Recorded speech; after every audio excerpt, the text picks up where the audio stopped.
You work so hard. You show up every day. You do what's expected of you. But deep down, you know the truth. One paycheck shouldn't decide how your life turns out. But what if your evenings meant progress? What if your weekends built freedom? What if your laptop became more than just a screen? This isn't about quitting your job. It's about giving yourself options. While others scroll, you start building. Quietly, consistently, and on your own terms. No pressure, no guessing. Just a clear system you can run after work, before work, or whenever life gives you a turn. That's what Goldmine on hustlesafrica.com is for.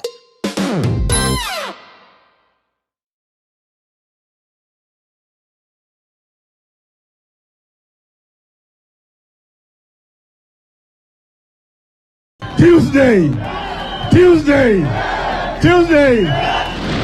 Haikuzo makasi ni watafute uongozi pamoja wasitafute. Kweli una maana gani? Una maana wewe ni binadamu ya mavi ya kuku. Mashamba yetu harambe. Nguruwe kujikanga na mafuta yake na Afrika itakwisha.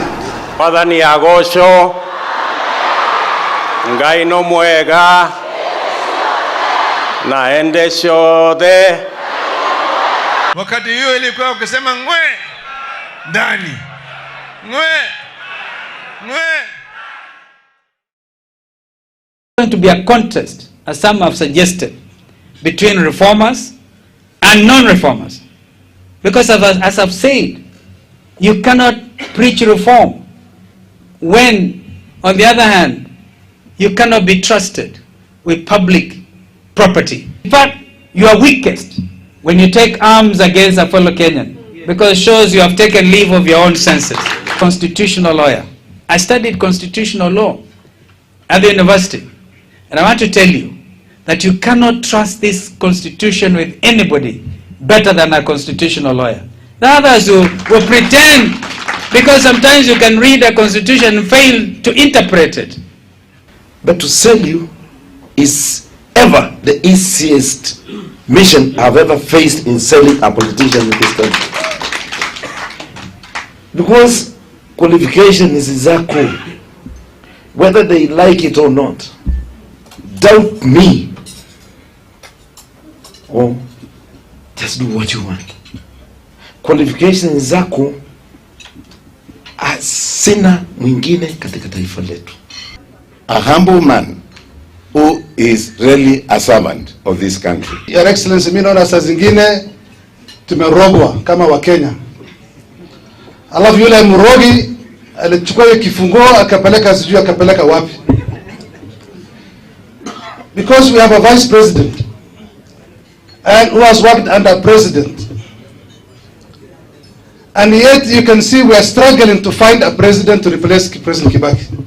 Your Excellency will stand with you until such time that we win this war. This is a country that is going to shine economically because you have the principles and the vision that will be able to steer us to make us one of the best countries. We are with you, Your Excellency, and we are going to stand by you. Right. We have no option.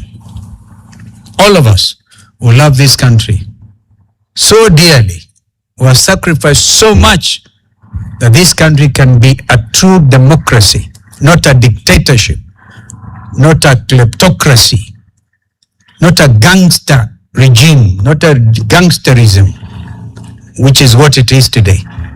So I want to tell Mr. William Ruto, please stop. Stop imagining that one Stephen Kalonzo Musyoka can ever join you. We'll meet at the ballot.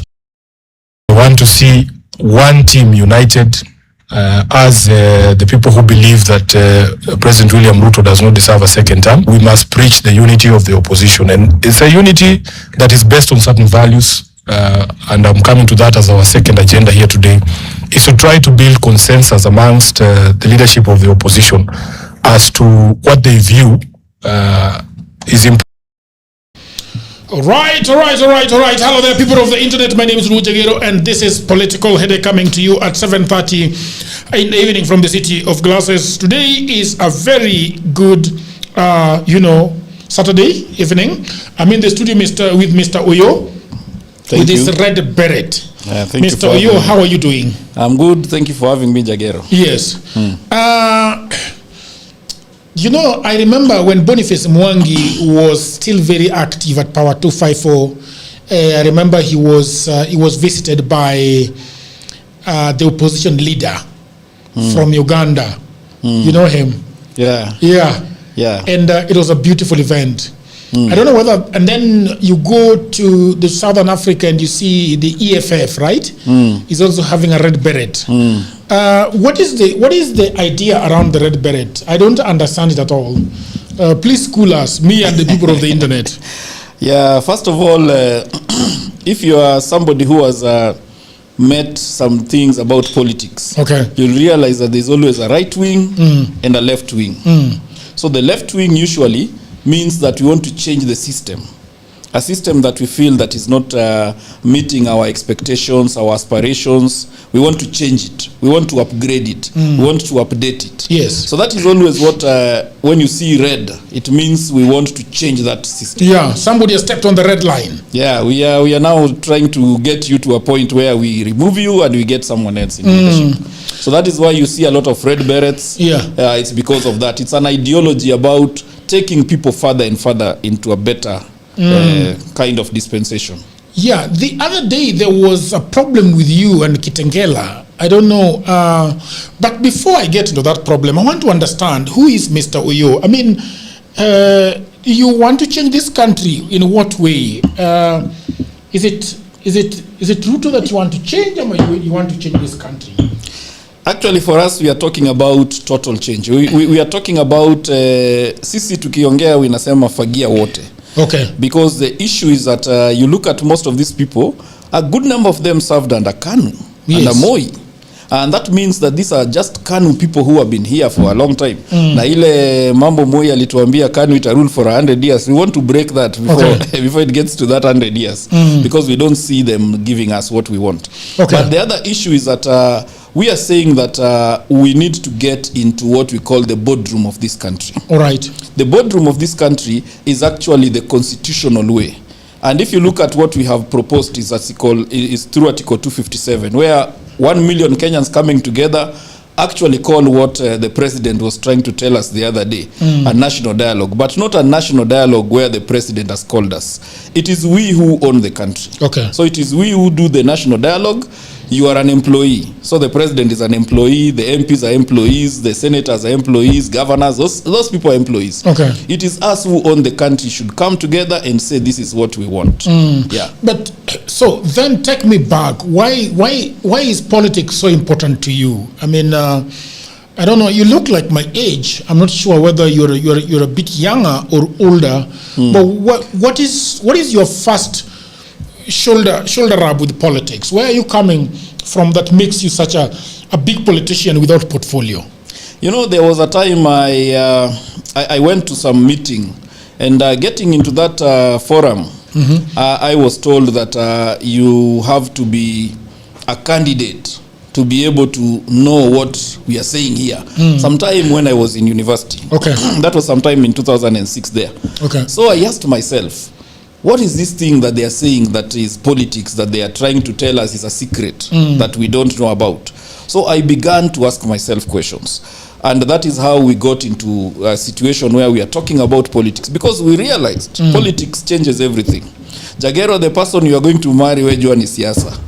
Hiyo ni siasa itakuambia nani utaoa na nani utaoa. Watoto wako ni siasa itakwambia vile utapata watoto ni wagani kwa sababu ya siasa. Because politics is about organizing the society. Yes. And you see now when the problem comes in, you have to get in. Yes. So when the problem comes in that you stayed aside, ukakaa kando. Yes. Ukikaa kando unapoteza ile nafasi ya ensure that your issues are taken care of. So most of us found ourselves in a situation where we thought that somebody else will do it. And then we realized ni sisi ndio wale, somebody else. That is how we began to say no, we need to get into these spaces. Yeah. All right. But then where are you born? Are you born in Meru? Are you born in Kisumu? Are you born in Kitengela? Where are you born? Mimi ni mzaliwa Nairobi hapa. Okay. Nimezaliwa hiyo siku nilizaliwa ilikuwa inaitwa St George's, so you can guess my age if you talk about St George's. St George's now is Kenyatta Hospital. So I was born when it was those days. St George's. St George's. That is in St George's Hospital. 1978. Yes, 74. 74. Mimi si kijana. You old bro. You ought to lead this country. Ama inaitwa nini fossil eh? Yes. But you see the issue is now this that there is a generation of us who are here who have not gotten a chance to put our foot forward, and we are here, we are thinking differently, we are thinking how to change this country, and that is what we want. Yeah. Okay. So when you were born, what was the country like when you were born? Were you 1974? That means just 4 years before the first president goes away. I can assure you I didn't see that one. Nilijirealize tukiimba mawimbo za Moi. Okay.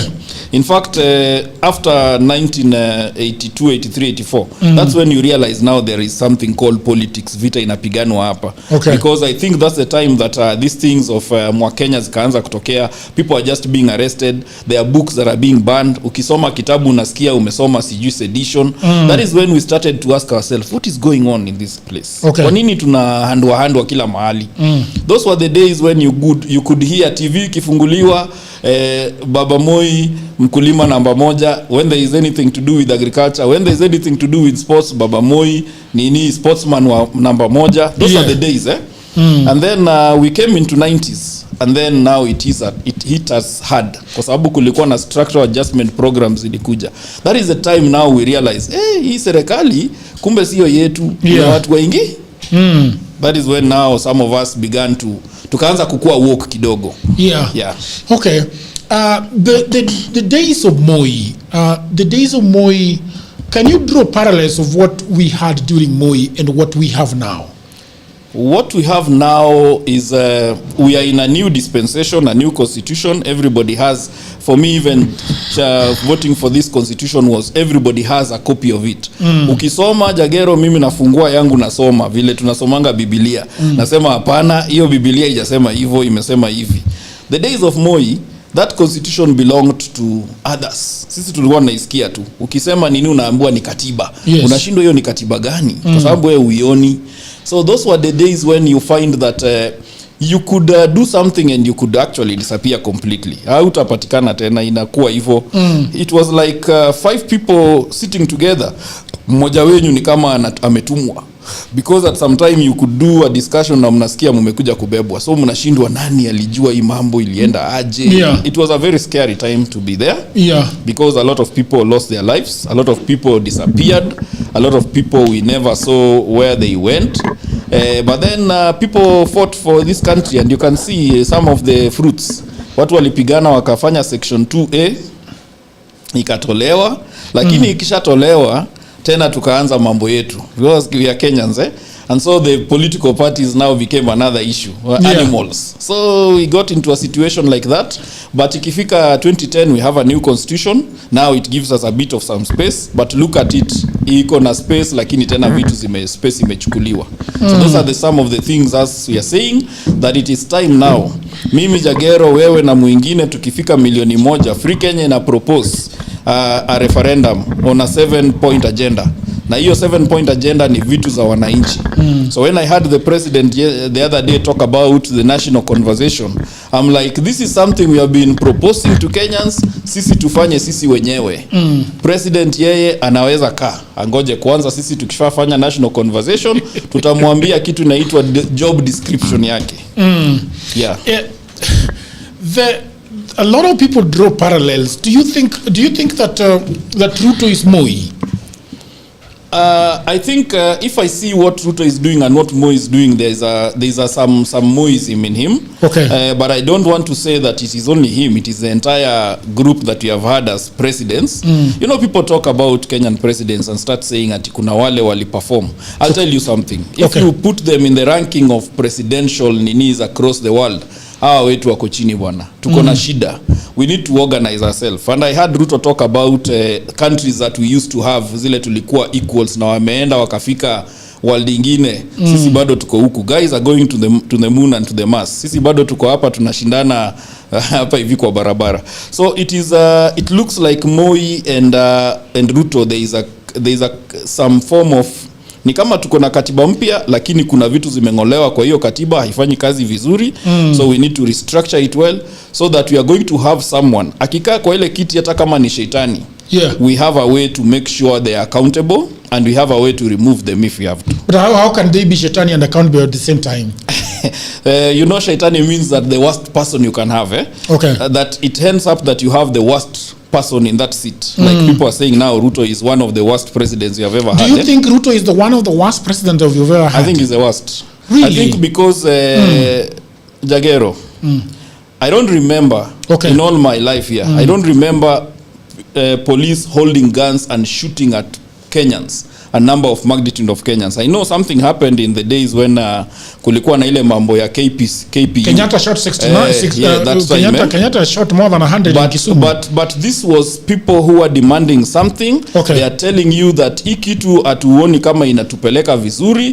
They were asking for this conversation that the president is asking us now. They were asking for a conversation. Na yeye akachukua bunduki akawarushia. Okay. So when you shoot people on live television, Ruto has killed more than Uhuru.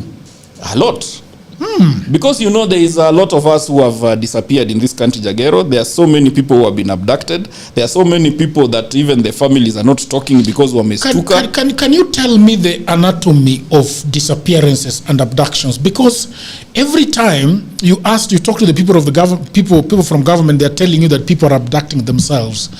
But then because you are deep in you have a lot of intel as far as these things are concerned. What was the modus operandi of the government when it was disappearing people? How was it happening? Because I know you guys know how it was happening. How was Ruto doing it? First of all, you realize that they've admitted that they've been doing it. Okay. So hiyo mambo walikuwa wanasema hiyo ni either ni kelele tu wanasema. Yes. They've admitted they've been doing it because now wanasema wanataka kupatiana compensation. Yeah. Now the way they used to do it is they come on plain cloth. Okay. Wanakuja anakushika pale kama tuko kwa hizo vitu zetu mademo, anakushika alafu wengine wako pamoja na yeye wanakugrab, then from there they pull you, they put you in a Subaru. Okay. Sometimes they follow you with these phones. There's been a lot of people. How do they follow us with the phones? Have to switch off my phone now. There was an issue that somebody went to court and actually compelled Safaricom to pay them. Okay. Because of that issue, because they were being given information of people, and they are looking at people who were there at the time when there was the protest, and then they followed those people. So if there was a problem at All Saints, they are telling Safaricom, we want you to give us all the people. Watu walikuwa hapa hii siku na walikuwa, and then they start following those people. We have had cases where people have left from the protest, wameenda wamekaa nyumbani, kidogo unasikia unakujiwa. Unasikia ni ilikuwa Subaru. Siku hizi nafikiri wanataka kubadilisha hiyo magari. Wako na V8. But now they used to be Subarus. Yeah. So those are the way they used to do it. They used to follow up on people who they think they need to disappear or threaten or something, so that some of us tukipelekwa ndani ati wakufunge wakufinye kidogo, wengine waogope kufanya hivi. Kufinywa ni nini? Kwa sababu kuna watu wenye wamekuja kutoka huko from Nyayo Torture Chambers, sijui ni wapi, but then when you ask them, they don't speak. So what is it? Because I imagine that they don't speak to the press, but from members of the civil society, they tell them in secret. What exactly were they being? What was happening to them? The issue is that there are several groups doing this. Several groups within government. It's not just one. We call it at one group of people. It looks like a team that has been put together to do some of these things. So kila mtu akona vile anafanya hiyo vitu. But it's just about you are there, you are being grabbed, they put you in a room, they are dealing with you the way they want. Wengine wanaweza kuja kupiga makofi, mwingine ni mangumi, mwingine ni mateke, I don't know. But the issue is that like that case, the one that you are talking about, not speaking right now, we are still he's still in medical, is under medical rehabilitation. Okay. We are hoping that at some point he will tell us what went down, because we need to document. But we are beginning to get worried that there could be some things that they are injecting in people. We are suspecting that could be possible. Okay. We don't have definite answers on that, but you see, your mind is what like your eyes now. It is your mind that controls that. So if somebody can get into your mind by beating you up and doing things and threatening you, actually you can even be, because some people are saying that those that were abducted or disappeared are told that if you do it again, we will come for you. We have been told that, some of us. We were even, me, I was abducted in Uganda. You remember that? Yes, I remember that. You told me that story. And those were not these Kenyans who basically unaweza sema ndakutafuta nikupeleke kotini mahali. Wale ni waingine tu wa dunia ingine. But this is what I believe, Jagero, that if we don't come out, if we don't continue this fight, we may lose the opportunity. And this is the opportunity is there. Okay. You know, Jagero, there was a time for us, we were really worried about young people. We thought that wanajua tu kudance kwa TikTok na hii mavitu yote. Then 2024 happened. For us, it started in 2018 as Free Kenya, because we realized the problem that people realized in 2024 as much as early as 2018, when we went to parliament asking them for that VAT issue, wasipitishe VAT. It was still a finance bill issue and a taxation issue, and then 2024 ikakuja. So we knew that we knew what this was. Free Kenya was part of the engagement in 2024, but then now people have realized this thing. So we are happy that there is an opportunity now. Unfortunately, if we are not careful, we may end up tupoteze your chance. I have Mr. Mulamba here. Mr. Mulamba is one of my friends and has always been here. That is why I'm parking him like a vehicle. I will come back to him, and I think today he's going to be co-hosting with me. So if people of the internet, you see Mulamba not talking a lot, I'm still getting a lot of issues. Mr. Mulamba, you'll allow me. I was enjoying the conversation. You'll enjoy the conversation. Very nice. So then I want to still stay with you for a minute, because I want to ask you a couple of questions. What exactly happened in Kitengela? There is something that happened in Kitengela. There was a treasonous charge. Was it treasonous charge? Yes. What exactly was that? Jagero, this is what I've realized that is happening. Okay. You see, we told you that Free Kenya is pushing a referendum. Okay. I think the people in government have realized this is the real deal, because what we are saying is that wananchi wajipange, how ndio wachukue leadership. Okay. In the way we are saying that they are the directors of the country. So it is them to now organize themselves. Now, I think these people started targeting us from very far. Okay. There was a video that they were saying we did, which is usually normal things. We are going to tell people that tupange vitu yetu tufanye nini. They grabbed our chairman Bob Jagi a day before is it 24th? Before the 25th commemoration day of the the Gen Z protest of 2024. Because they thought that that was the way they are going to stop these things from happening. Okay. They didn't realize that Kenyans had reached a point that they've said now sasa, kwa sababu serikali imeamua kuweka roadblock kila mahali, wacha serikali iandamane. So we had already had a discussion among us, tukasema sisi vile tutafanya, wacha tuende tuka have fun hiyo siku ni holiday, kwa sababu serikali imeamua ni holiday. So they thought that we are organizing something there and all that stuff. I'll tell you this, Jagero, that that treason charge was meant to, hiyo ndio inaitwanga kufinywa kisheria. Okay. The idea was that this is the first time you've heard about treason charge for a very long time. It is. We hear a lot of it in Uganda, though. Yeah, and in Tanzania also there was one, and I think Congo. This was basically designed from the script of Tanzania and Uganda. That's why we are telling you East Africa now has become a very dangerous place. So wanatafuta treason, walikuwa nafikiri itafanya vile Uganda imefanyika ama Tanzania, unashinda uko ndani, unapelekwa kesi kila wakati. But thank God people came out. I want to thank Senior Counsel Lorengo, Babu Owino, people like Danson Maanzu, people like Eric Gunjiri, and the rest of the team that came in as lawyers for that case. they basically made sure they schooled the government on the fact that some of these things you're trying to push cannot work.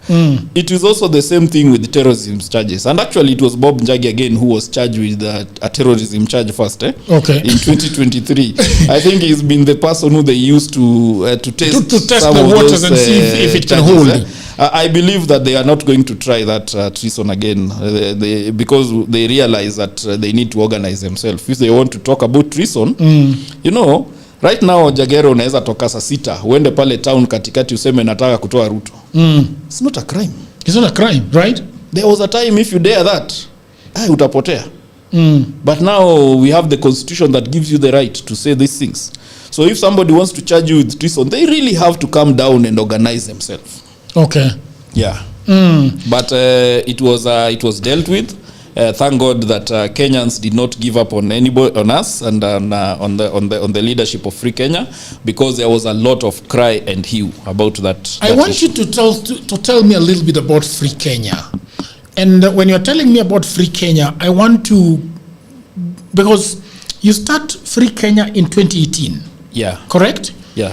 But then, for how long has Kenya been in prison? Can you trace it back for me? How long does it go?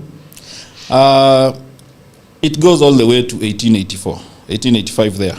1885. 1895. 1880. 1880. You remember there was a meeting, bread inaitwa Africa ilikatwa huko Berlin.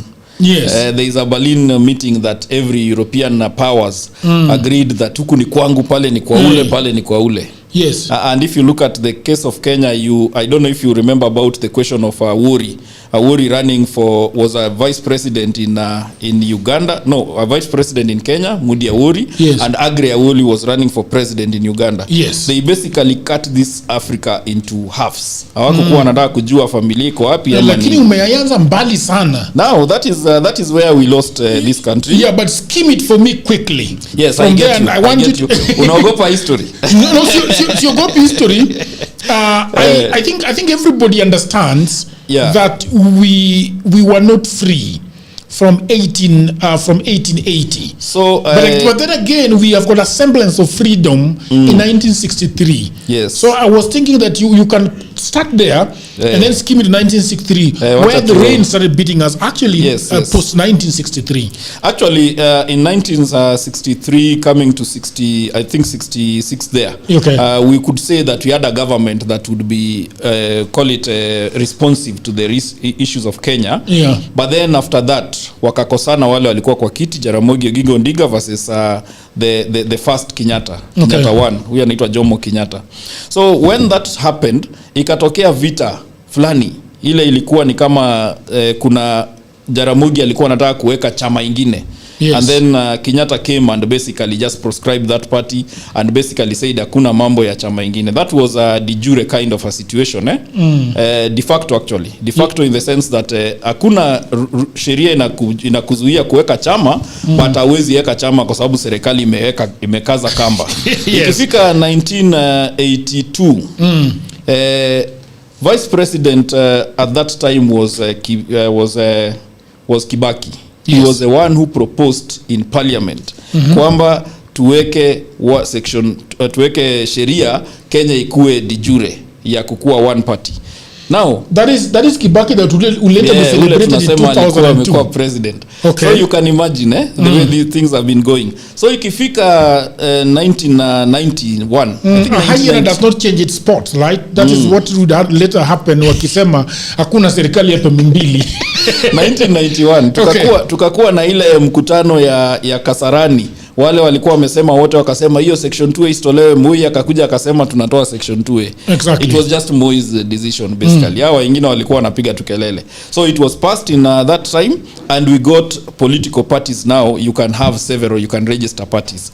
But now Jagero, we have had parties since 1992. It's like 30 something years now. And all those parties umeona vile tumekuwa na chama. Kama sasa tuko over almost 100 parties. We are having a problem where these parties are not ideologically grounded. It should be that a party, kama mimi niko na kwa Social Democratic Party, there should not be another Social Democratic Party in the country. There should be that one whereby everybody who is a social democrat comes to that party. What is a social democrat in Kenyan terms?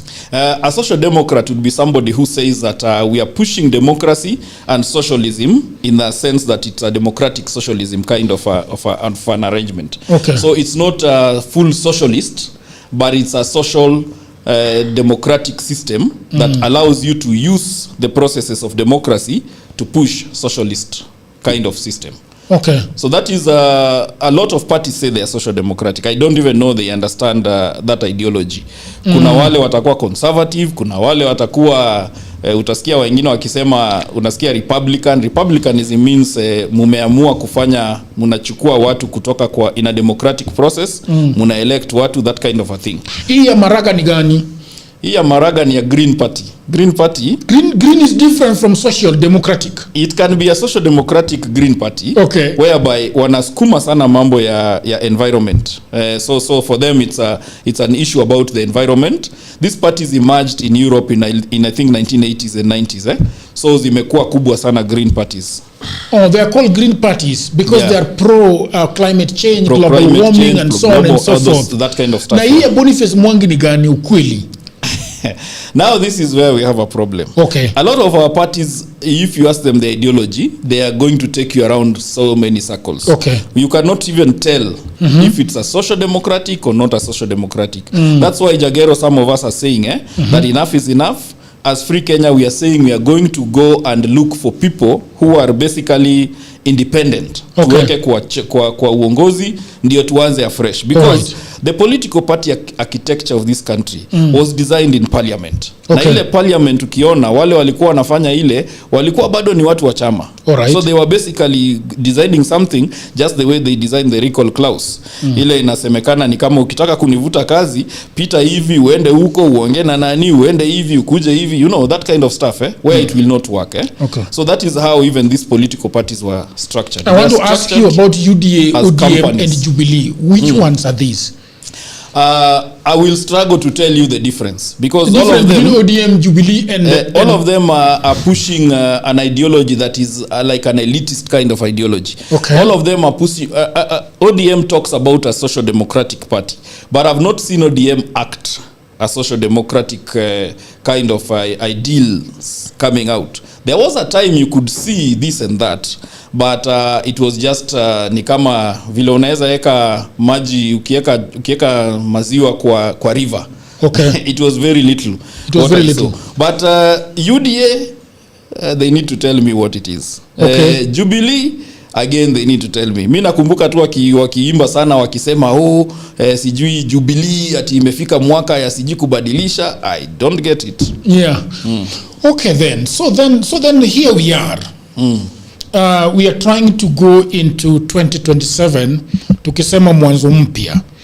A lot of people have drawn parallels of 2027 and the year 2002 where the country was up in arms against one man and his preferred presidential candidate, Mr. Uhuru Kenyatta then, and the veteran politician, Mr. Moi. It's interesting that do you think we have a 2002 now? But again, if we have a 2002 now, if your answer is yes, then it's a confusion because then you're saying wote waende nyumbani. So what is it? Is it a 2002 you think? I think I don't want to say it's a 2002 per se. I want to say that we have a moment. But then again, Jagero, if you know, this country changed. It started changing for us. We noticed it in 2018. But in 2024, you saw this is a new Kenya. This is a Kenya whereby now we are talking about a different thing. And I want to take you to the elections 2022. Okay. Elections 2022, the winners of that elections, we've said this severally, were the people who never turned up. There were 8 million of them. Who never turned up? Who never turned up to vote. They are the winners. They are the winners of that election. They had 8 million votes. Okay. The president who won, Ruto, was declared at 7.1. Okay. Raila was in 6.9. 8 million people did not turn up. Even now, if you look at this by-elections, una realize kuna namba kubwa sana watu wakuji. Now, the issue is this. Okay. These people are people who rejected both sides of the divide. So ukiniambia ati tuko na hiyo moment, the first thing that comes clear is that we need to understand that this constitution now in 2010, we have 2 races we are going to have. We are going to have race 1, and if everybody else is running, na Jagero apate more than number ile inafanya hiyo number isikue 50 plus, then tunaenda round 2. So we are telling Kenyans that don't be pulled into this thing of a dichotomy of 2 parties. All right. Because this dichotomy has been there, as you said, since 2002. 2002 tulikuwa na farasi mbili. 2007 tulikuwa na farasi mbili. 2013, 2017, even when we had other people in the ticket, in the ballot, but you realize that the biggest groups were only 2. And that has continued all through. Now, look at the way it has happened. Unaweka watu kwa chama, I mean kwa parliament, wanaingia na opposition, alafu you are not even sure they are any opposition any longer. Because they did not come into this as people who are convicted and convicted for Kenyans. They came here because Jagero is a party leader, na Jagero ndio mwenye kampuni ambayo inaitwa ODM, ama yeye ndio mwenye kampuni inaitwa UDA, ama mwenye kampuni inaitwa Jubilee ambayo inacheza siasa. Okay. Kwa hivyo wanasikiza mkubwa wa kampuni. And this is what we are telling Kenyans, it has come to a time that afadhali tuweke independent candidates pale ndani, sisi kama Free Kenya tunafanya na kitu inaitwa charter. We have a charter we have developed, we are still working on it, whereby everybody is going to sign a charter with their constituents. Na constituents pia watasign hiyo charter. So that now you have a way. The same charter that Ruto was doing with women organizations. I don't think Ruto believed in his charters. He was just basically using that to push a narrative. Yeah. But for us, we are saying that let the people sign a charter. Let the Free Kenya sign a charter with the people. And this charter, Jagero, you'll find that these people are independent. Even in that charter we are saying, and we are going to share that charter in I think within a month. People there are going to be allowed their freedom to use their conscience na kufuata mambo ya wale leaders wake, wale mtu wamempatia kura, wale walimpigia kura. Kwa sababu this thing, we need people who can actually stand on their ground in this house. This house has become a problem. Every other election, it becomes worse and worse. Tumefika mahali, hatuko sure kama tuko na parliament anymore. Because me, if you ask me, they should just take one person kwa UDA, one person kwa Jubilee, na one person kwa chama ya Kalonzo waweke kwa parliament. Wache kutuharibia pesa. Because there is nothing these people are discussing in parliament. They are not giving us anything that makes sense to us. So we are saying it is time that Jagero, wewe ukiwa pale bungeni, kuna kazi umeenda kufanya pale. Inaitwa oversight. Oversight inamaanisha nini? Serikali ikifanya kitu, unaangalia kama wamefanya mzuri. Are these people able to do this? I don't see it. Look at legislation. You are the guy who gives the president what he is supposed to do. Unamwambia wewe tumekupatia kazi ya kufanya. Lakini you look at them, they look like it's the president who is giving them what to do. So that is what we are saying, that this parliament has lost it. A lot of these institutions have lost it. IBC, the other day we were in Olkalau. That's a crime scene. They should have actually pulled everybody, especially the first 2 party members. Wale walikuwa nasimama, the first 2 aspirants. Aspirant wa DCP na aspirant wa UDA. Those ones, for me, if IBC was really independent, how wangetolewa kwa ticket? Okay, so this is well, Mr. Mulama, let me get back to you. I hope you can fix this kamba ya mic yako it's a bit, yeah, that way. Okay, good. All right, that's great. While you were away, the president came out and decided that he wanted to do a State of the Nation address. I'm not sure whether you loved it. Did you like it? It's an address. It's not a State of the Nation. Yes, State of the Nation. Because I have it written down. You've written the speech of the president down? Some of the things he said. Okay. Well, nowadays I don't even follow these speeches. Okay. I just wait for the media stations to post the link to the video. The password is 1900. I wait for media stations to and digital media outlets to post the link of the video. Then I would import the video link and transcribe it. Okay. After I transcribe it, I would feed it to generative AI, which will give me in a nutshell what the president said, because I have no energy to listen. Okay. I stopped listening to the things he says. Okay. But that why don't you listen to your president? I mean, he's your president, Mr. Malama. I wish he wasn't. Kiburi ni gani? No, I wish he wasn't. Okay. You wish the president was not your president? I wish he wasn't. I stopped following on most of his addresses as early as 2022. As early as 2022, before he became president? Yeah. Really? Yes. The same way I was not following on the addresses of Uhuru Kenyatta is from 2017 when I became politically active. I realized these guys are not the presidential fit we need. And there is nothing new we are going to achieve as a country with these pro-establishment politicians who are, by lack of a better word, canoe orphans. They were mentored badly. Okay. They were introduced to politics in the wrong way. Okay. And they have a wrong idea of what a president should be. Okay. To them, micromanaging everyone and dictating everything should carry the day. To them, the constitution is a piece of paper that does not matter. So why would I even waste time listening to their speeches?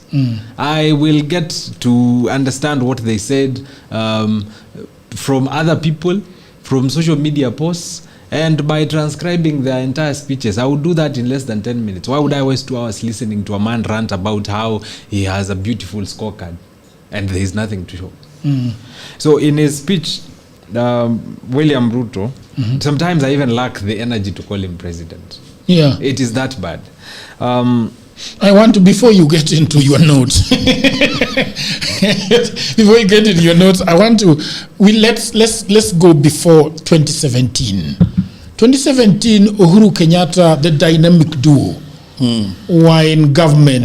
The digital duo. The digital duo. 2013 to 2017, there were 3 years in government. So what did you see wrong with the dynamic duo? Because later on Meguna would call them the despotic duo, you remember?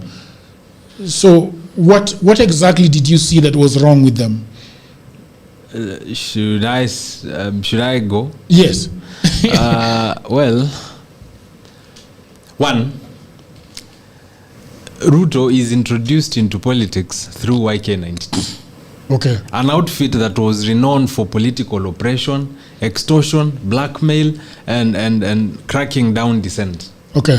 What is noble about that? What is beautiful about that? In a time when the country was pushing for multi-party politics and for a return to multipartism and for a democratic government, William Ruto was busy dining from the dictatorial government of Daniel Toroitich Arap Moi.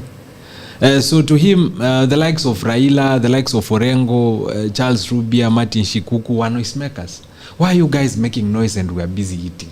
Come join us at the table. What is this obsession with so many parties? Chama ni moja. Chama ni jogo. Chama ni jogo. Kwa nini mnapiga kelele huko nje na sisi tuko hapa ndani tunakula? Si mukaribia hapa, meza ni kubwa, tafuta mahali ukae. And when the likes of Raila were decrying the heavy-handedness of Moi and how he was dealing with opposition figures, the likes of Akina Jirongo and William Ruto were disheartened by these shenanigans. Kwa nini mnakuwa opposition? Si mkuje tu muingie serikali. Mnasaidika na nini huko opposition? Ni nini mmakosa hapa kwa serikali? So you see, the grooming sets him on the wrong path. And then the Jirongo 500 shillings happens. And he's introduced to tokenism and buying votes. The same thing we see him doing in Olkalau. And fast forward to 2026, he's still buying votes. From the foundation, from his foundation of politics, he was taught that the electorate is a gullible people you can always buy, influence and manipulate. And he has not changed that mindset. We need a different persuasion, and we need a different conviction from a president, and the background and the character must matter. look into how the Moi regime was accused of raining terror on activists, student leaders, and the church itself for pushing for constitutional reforms. So William Ruto inherits that political education. And he is replaying that in 2024, 2025, 2026. The churches have not been spared. Heck, they have even tear-gassed people in church. And you remember, he was accused of banning people in church. I will say it's an allegation, but he was accused of banning people in church in 2007. So all through, you see this particular grooming playing into his latter-day politics. As for Uhuru Kenyatta is introduced to politics by Moi. The same Moi. Not that Moi did not have a good part, but his bad part outweighed his good part. Yes, he built 2 stadiums. Yes, he initiated some road projects in Kenya. Yes, he tried to ring fence and protect some industries in Kenya. Yes, he tried to initiate some reforms in the education sector. But overall, his entire scorecard is marred by blood and written in bloodshed. That is not something you would wish away, because the right to life means something. The freedom of association and political rights means something, or should mean something. So Uhuru Kenyatta is introduced into politics by the same political godfather of William Ruto. And you remember his divisive speeches going into 2007. And his political career is not exactly as clean as I would expect of someone who had future ambitions. Fast forward to 2013, Jimmy Wanjigi mistakenly binds these two, Uhuru Kenyatta and William Ruto, a coalition, a marriage that should never have happened. And that is part of the genesis of where we also went wrong after the Kibaki years. After this country had known some economic growth, and after this country had known some stability, we were taken back to the Moi-style politics in 2013, when this despotic duo, as Miguna references it, took over power, because it has not been rosy from 2013. And as far as 2013, this country started veering off from Vision 2030 and from progress. They ditched Vision 2030 and the conversation on the same, and introduced a Big Four agenda, which they did not even implement. Fast forward to today, the current president, who was deputy president then, has also veered away from Vision 2030 and any progressive narrative. And he's introduced his own bottom-up economic model, which he did not even implement. And now he wants to push us. No, but I want to ask you a question, because I asked this question of a gentleman here yesterday. The bottom-up economy did not borrow anything from the 2030 vision. It did borrow some stuff from the Vision 2030, okay, but it is a departure from the economic pillars, social pillars, and from the political pillars that anchored the Vision 2030. If we go through the Vision 2030, I have it with me here, and some excerpts about it, you would realize we are way off road by now. And given that we have 4 years to 2030, we have performed dismally as a country in executing this economic blueprint that was supposed to usher us into a middle income economy. I can't even say confidently that Kenya today is a middle income economy. Because the statistics we are fed appear manufactured and fabricated. How do you tell me that inflation is coming down? And at the same time, the value of 1,000 shillings has depreciated. Kwani inflation iko na meaning nyingine. It's supposed to mean that the value of money has appreciated over Kenya, and that's why inflation is coming down. So with the money you have, you are supposed to at least feel a bigger basket in 2026 as opposed to 2024 or 2023. But if we are seeing the opposite, then that makes us question those particular numbers. When we interrogate the statistics about inflation, we realize there are some fabricated stuff. It's the same way someone would argue, the currency is, the Kenyan shilling has appreciated and our currency is doing good. And so on international regards, we are doing better as a country because our currency can compete out there. But you've forgotten that currencies can be propped up. That the Central Bank of Kenya can artificially manufacture a situation where your currency appears to be performing while it is not. Okay. Currencies could be subsidized or pegged at a particular foreign exchange trading rate. So you would think that those countries are performing, but they are not. So this fabrication of economics and statistics is what this government knows best. If you would ask Nicholas here, he would tell you even the statistics of the number of people the government has abducted, disappeared or killed seem to not match with the official records of IPOA, the police, the Independent Police Oversight Group, and civil society groups. And I would not be surprised because this government statistics do not even tally anywhere, whether in economics, whether in documenting deaths and abductions, or in probably propping up this administration that has failed. Their statistics are neither here nor there. Would you even trust them? Yeah, so the question is, you are saying you did not listen to him live or watch the video, but you used, they are saying that so you used ChatGPT to summarize the ChatGPT speech. Well, it was a ChatGPT speech, I'll give you that. But, well, there are so many generative AIs nowadays that are actually more intelligent than ChatGPT. Yeah. There is Cloud, there is Perplexity, and there are more. There is a plethora of them. Okay. Anyway. So to the speech. To the speech. What you thought the gentleman did not have anything to tell Kenyans? Ruto says, okay, nations are built by design and discipline. Okay. Then I think to myself, that is a beautiful line. But then, which discipline? Which design? This government is not synonymous with discipline. A government that abducts people, forcefully disappears others. A government that calls its or refers to its youthful population as anarchists knows nothing about discipline. A government that gives an executive order of shooting Kenyans in the leg or on the leg does not know discipline. A government that is bedeviled by corruption scandals, left, right, does not know discipline. SHA has lost 10 billion shillings. And before that, there was a rip-off of the SHA system that cost us 104 billion shillings. Before that, or after that, there was the fertilizer scandal in which was salt donkey shit. After that, there was the edible oil scandal. And I have more than 20 scandals for this government. Niona mtu akijipiga kifua mahali akisema, unajua hii ndio serikali ya kwanza haina scandal. Serikali gani? Kwani huyo wako Kenya gani?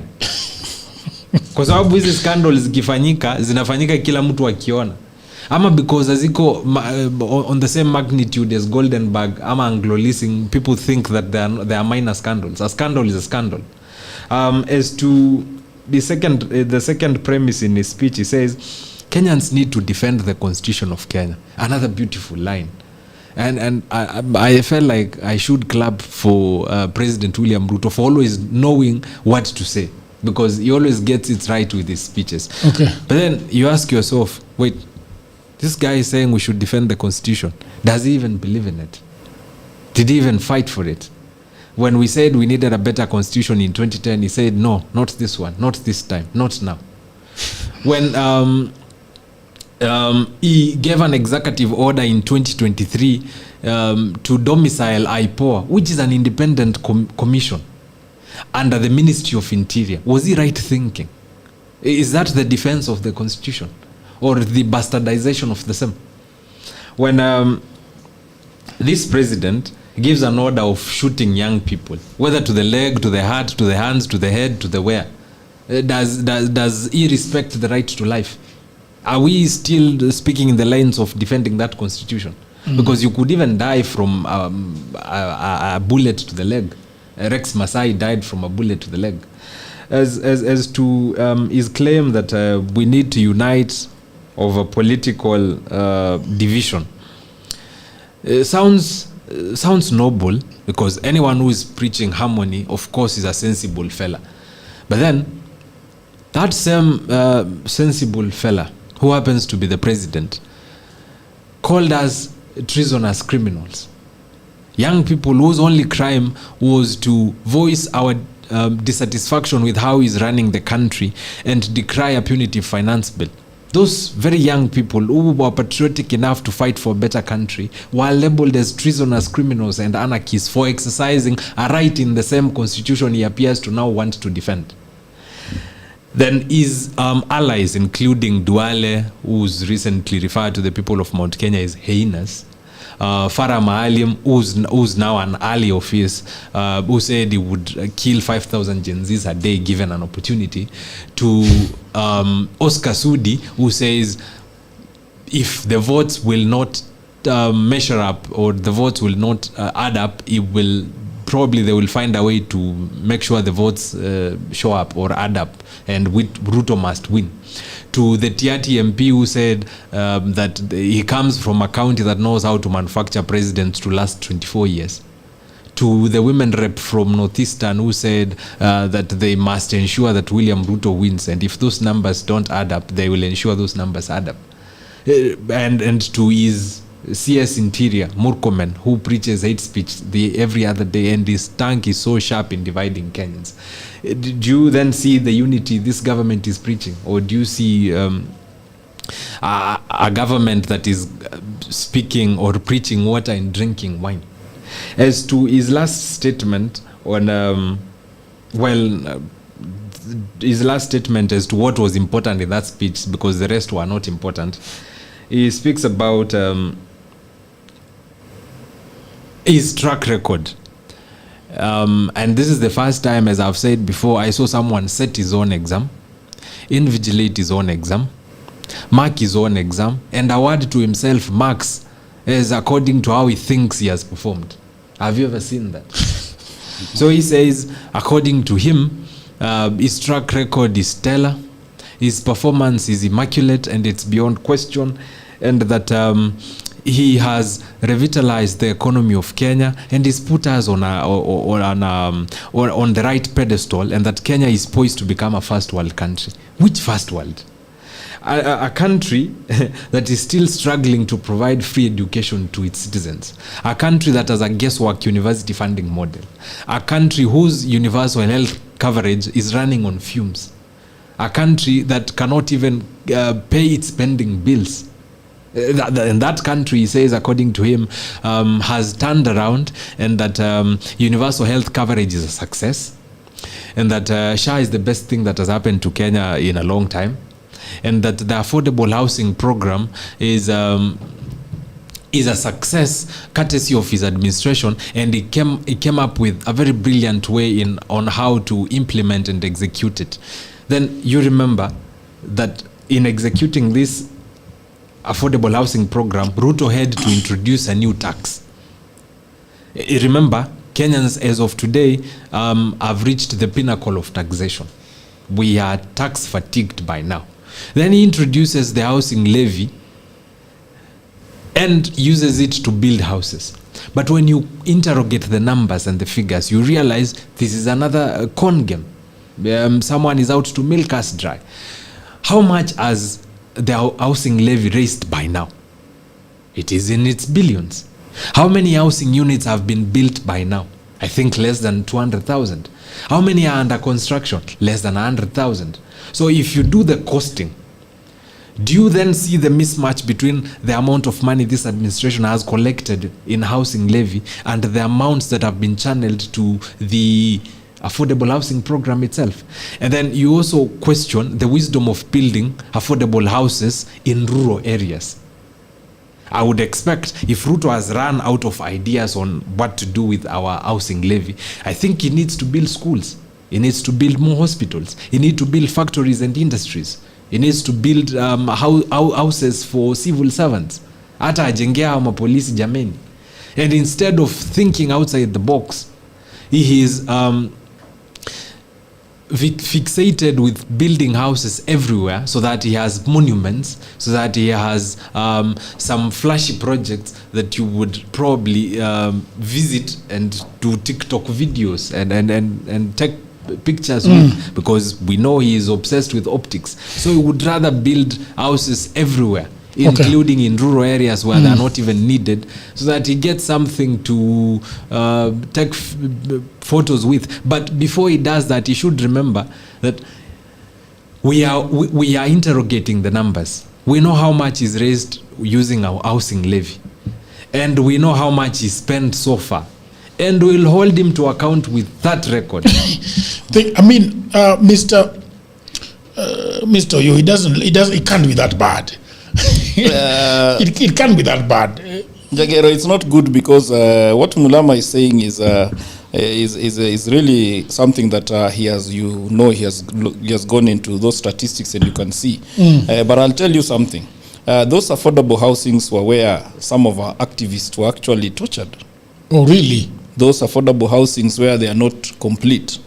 So some of these things we are saying is that we have a problem in a country where the issue of those materials coming to those houses, how is that procured? Because we need to know there is a lot of questions about the question of cement and iron being used there.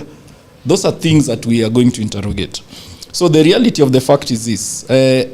I'm going to applaud Russo for one thing. Okay. I think two. One is that he has recruited the Gen Zs. The Gen Zs are now woke. It is Ruto who recruited them, starting 2023, when he basically went to their space and started to ask for taxation. And the young people began to realize, hey, kumbe there is a country called Kenya that wants to to take away our income. So they started paying attention. And in 2024, they came out. They thought that they are coming to have a discussion. The thing that is calling for right now, they are coming to have a conversation about the finance bill. What happens? They are shot. And then you know what happened after that. He goes and brings the broad-based government and everything goes downhill from there. So you ask yourself, in 2024, after that moment, did it not come to him that this is a moment for a national conversation? We have been there since 2018 saying we need a national conversation. That is the time that he would have invited Kenyans to a national conversation. That would have made sense. The second thing I want to say is that now Kenyans know a lot of things in this country because some of the, call it the corruption they are doing, are not as high-tech as the previous corruptions that we used to have. When we started realizing Anglo-leasing was actually a serious corruption issue, it took a lot of work for people.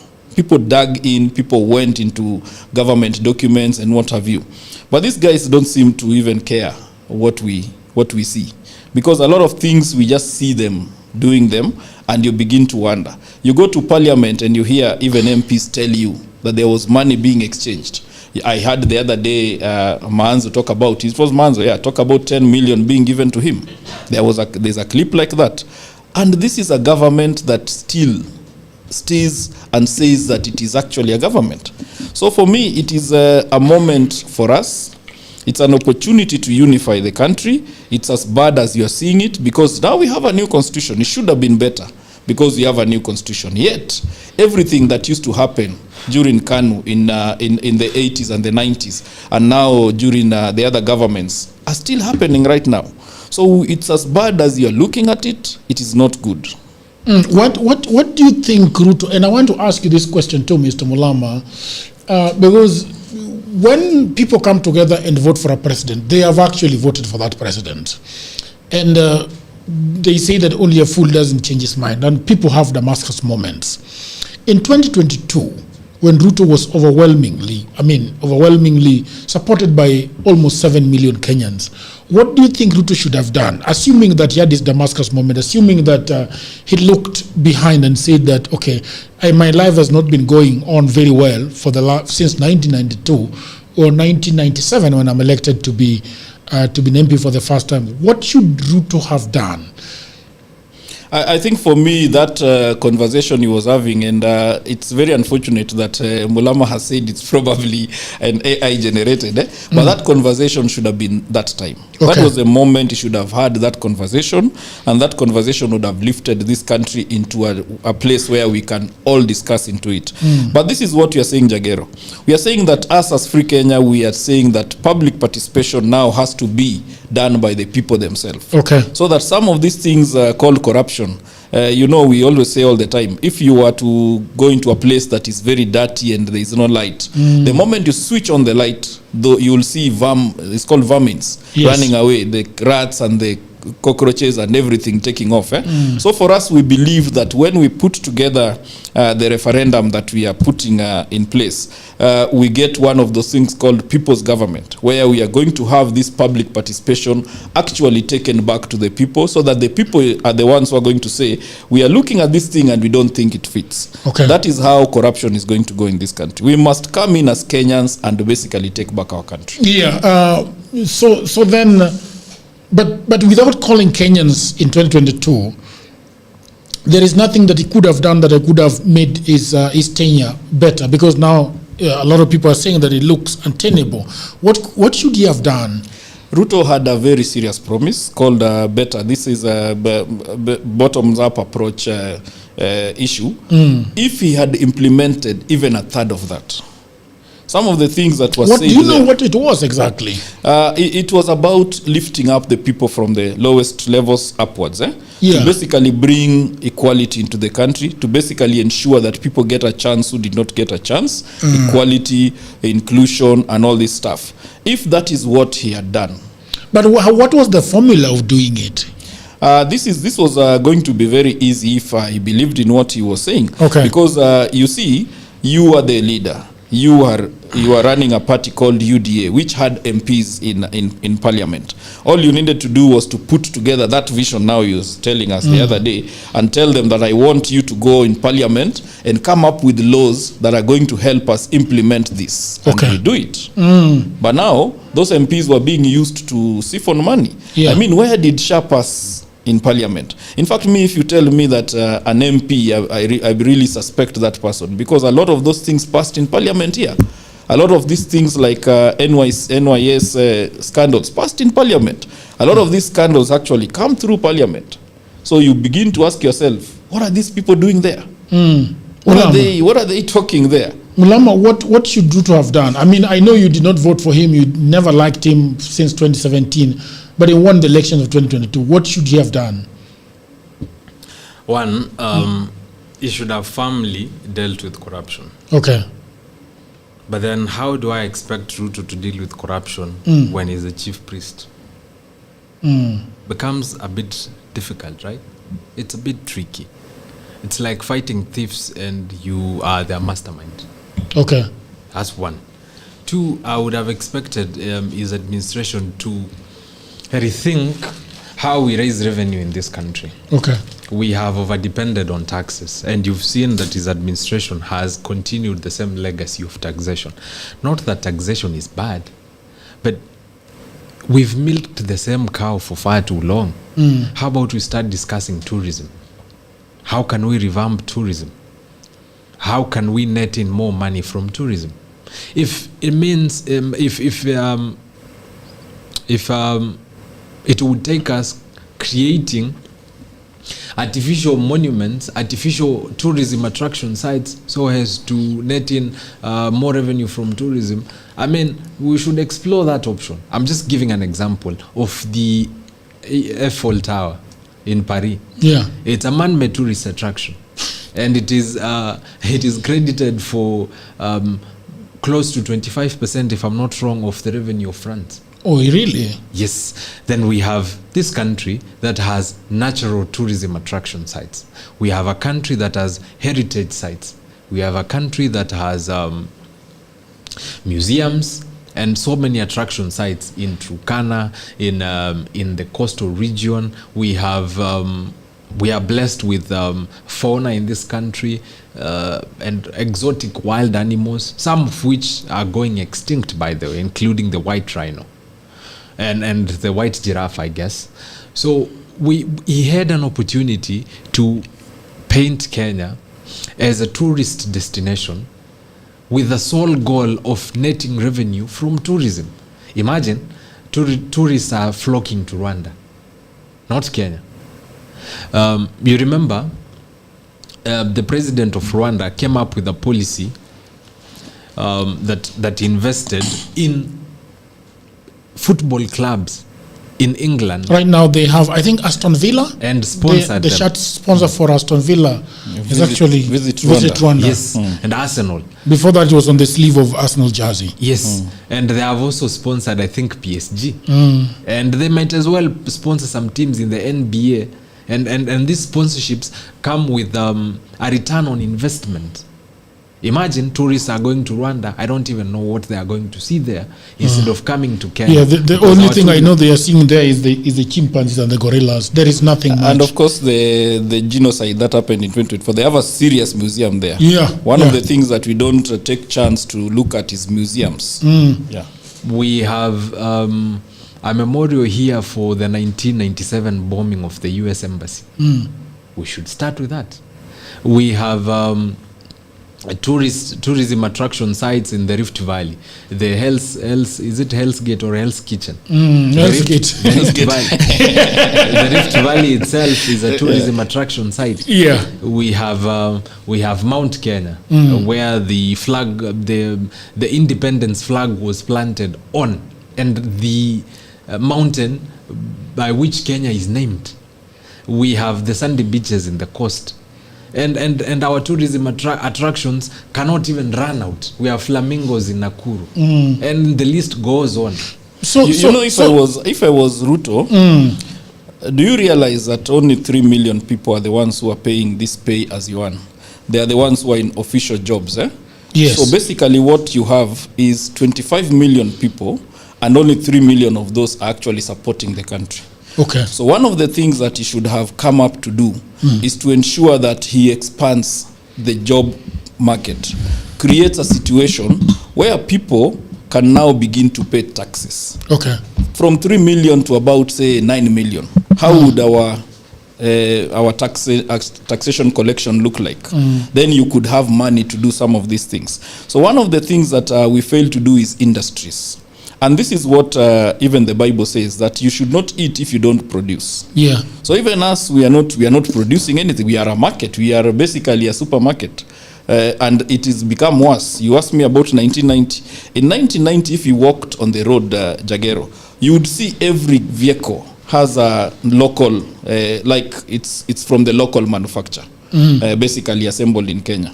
Now, if you look at it, they are all from Japan, ex-Japan. So we have taken a lot of those money and taken out there. The clothes that some of us wear, and I'm sure if we told everybody to tell us where their clothes are coming, they are not made in Kenya. No, there was a time we used to have, and this is something that we lost. We used to have the chain, the service, the value chain of textile industry, and it started from Kisumu, went all the way to Eldoret, Nakuru, Laikipia, Thika. Those were places where textile industry used to be king, and we lost all that. So we never used to import clothes. In fact, an imported cloth used to be something like, if you saw, you were wondering, hey, ilifika huku aje. But now this is what it is. We have decided that we are a supermarket. We are going to buy things from the supermarket. Wacha wengine watengeze. So we are not really producing anything. We are a net importer of food. Just imagine that. Yet Kenya, one of the things they said, a lot of these things, rice, call about maize, call about even sugar. We import a lot of these things in this country. So we are importing a lot of things. Most of our food we don't produce here. We import a lot of it. Do you know a percentage of the food that we don't, like 50%, 60%? More than 50%. We import more than 50% of what we eat. The production, and that's why you had this Kulalu issue, because it was supposed to create a situation where we can now produce our food here. But then we import a lot of maize from Malawi's and you have, what have you? And Zambia. And Zambia, exactly. So those are some of the things that we are saying, that this country needs somebody who can sit down and basically assess situations and ensure that we can do some of these things. Now in China, you know what they have said? They have said that if you want to graduate, invent something. Then we are going to write for you a thesis. No writing thesis anymore. You invent something, and that's for you a graduation. So this one should be inventing cameras. Yeah, exactly. So that's, look at the people we are competing with, Jagero. That's a country like Kenya. China is a country like Kenya. They even have dark industries. When there is no anything, they are just producing things. Dark? it's called dark industries, because they don't need, they're using these AI things and cameras and what have you, so they don't have anything to do with that a person has to be there. The systems are there, a program has been put, and it continues to produce even when it's night. And this is interesting, because then I think that people, even the people of the internet, would be interested in knowing. We are going to go to the Kalonzo Musyoka and the conversation around his presidency and what is going on there, because every other day we pick a presidential candidate and we talk about him. But I think it is very interesting to talk about this economic issue, because Mulamba, Ruto, his idea of becoming a president, that it was going to be a passing cloud like the rest of them, that Moi was there for 24 years, he had problems with Raila Odinga, he had problems with Martin Shikuku, he had problems with these people, but he managed to defeat all of them and exit at the tail end of his life. And then we have Kibaki coming in, having problems with Raila Odinga, Kenyans killing each other in 2007, and then he decides, okay, I'm going to run again in 2007, and I'm going to be president, and he forces his way all the way to 2012. Then in 2013, the dynamic duo comes in. They have a lot of problems with the opposition, but they battle their way into 2017, and they steal the votes, and we go to court, and the court refuses that you have to redo it again, and the Kenyans say that we are going to give him the second one as his birthday present. You remember the birthday present of Uhuru Kenyatta? And then together with them, they become a despotic duo, according to Meguna, but they barrel their way all the way, and the Uhuru exit stage left. And Ruto decides, okay, I am going to take this thing, and I know I'm going to have to deal with Raila at some point, all right? I'm going to deal with pockets of stuff here, and I'm going to go through.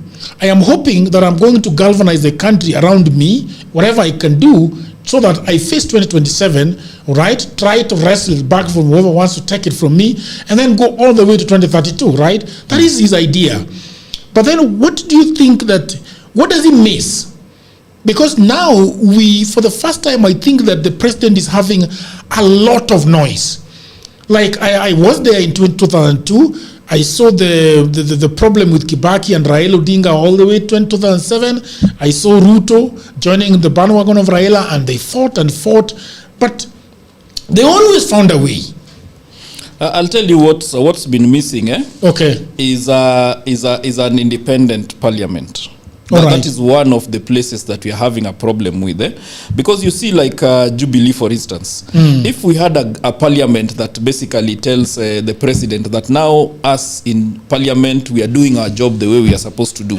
Okay. You bring us what you want, we are going to look at it, and we are going to actually assess it, and we are going to tell you this is what we want you to change, and this is how we are going to put it through. Okay. This parliament we've been having since, in fact, for a very long time now, is a parliament that seems to say that president tulete sisi tutapitisha.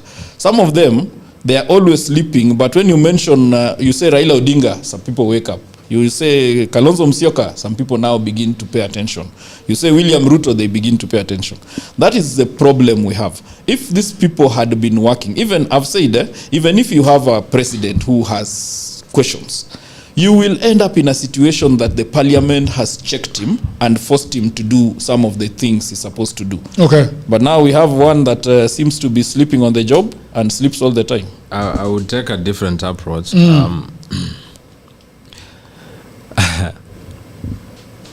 Ruto's problems, the recent ones, go as back as 2013, because Uhuru Kenyatta set us on the wrong path. One, you have a president who borrowed so much. I think he borrowed close to... 9 trillion, is it? 7-8 trillion thereabout. 8 trillion. And of that money, I think we cannot account for close to 4 to 5 trillion. Imagine if that money was injected in this economy by the Uhuru administration. Do you know Kenya would confidently be beating its chest that we are now approaching first world status? If 5 trillion was really injected into this country, instead of being offshored to shell companies by Uhuru Kenyatta and the stalwarts of his government from 2013 to 2022. The question of rising public debt would not even be a pet subject today, because we would have a government that borrowed and invested that money in an economy that actually grew. By virtue of how much money has been invested in capital projects, in the young people, in industries, in agriculture, and in technology, and in SMEs. That did not happen during the Uhuru administration. That administration ran Kenya as a company, just like Moi did. And you remember the Pandora Papers and the raffle that came with, and the UN cry about how the administration of Uhuru Kenyatta was exposed after he left office on how he mismanaged our public debt and how he borrowed monies that never even ended up in the consolidated fund in the first place. You remember the conversation about how the Eurobond was borrowed and banked at JP Morgan Chase Bank, but not with the Central Bank of Kenya under the consolidated fund. And his scandal seemed to run deep. You remember the National Youth Service scandal in which Waiguru was implicated. I don't know how she walked out of that one, but there was talk that she was close to Uhuru Kenyatta and he sanitized her. You remember some of our heads admitted to have been carrying money with sacks, gunias. And coming from a governor who bought pens at 7,000 shillings, I think I would not be surprised. Funny that the people of Kirinyaga awarded her for her political tribulations and persecutions with a seat as a governor. Ni kama qualification Kenya ni kukuwa mfisadi ndio unapewa kiti. Remember Waluke, after he stole money from the NCPB maize tender? He is MP somewhere today. There was the scandal of Aror and Kimwarer. Then there was the KEMSA scandal in which the Uhuru administration siphoned money from donors and pilfered money from the Kenyan consolidated fund that was supposed to provide PPPs and cushion Kenyans against COVID-19. Remember the talk about how his administration in its sunset days withdrew money from the consolidated fund without care and without approval from the control of budget. Then remember the high cost of living during Uhuru's tenure, the human rights concerns and the Rivayala bodies, the disputed 2017 election in which they stole, and it was confirmed they did steal, the vifaranga via computer pronunciation, and the annulling of the presidential election by David Maraga, who is now vying for presidency, and how those elections were supposed to be repeated, but Raila boycotted, saying that you've not changed the referee, so the game is rigged from the beginning. And that picture I've painted for you has created a bad pot for William Ruto. It created but what should he have done in 2022 when he was given the sword? Apart from what I have mentioned about the revitalization of the tourism industry and his strong and probably decisive action on corruption, I think the president should have dealt with the energy crisis in this country. Okay. We are importing fuel from Saudi Arabia. I understand we have a G2G deal, which I credit to William Ruto for overseeing. But then I think this administration needs to divest from over relying on Saudi Arabia and Iran. Sorry, not Iran, Saudi Arabia and those neighboring countries that are using the Strait of Hormuz to bring oil to East Africa. I think perhaps we might explore getting oil from Oman.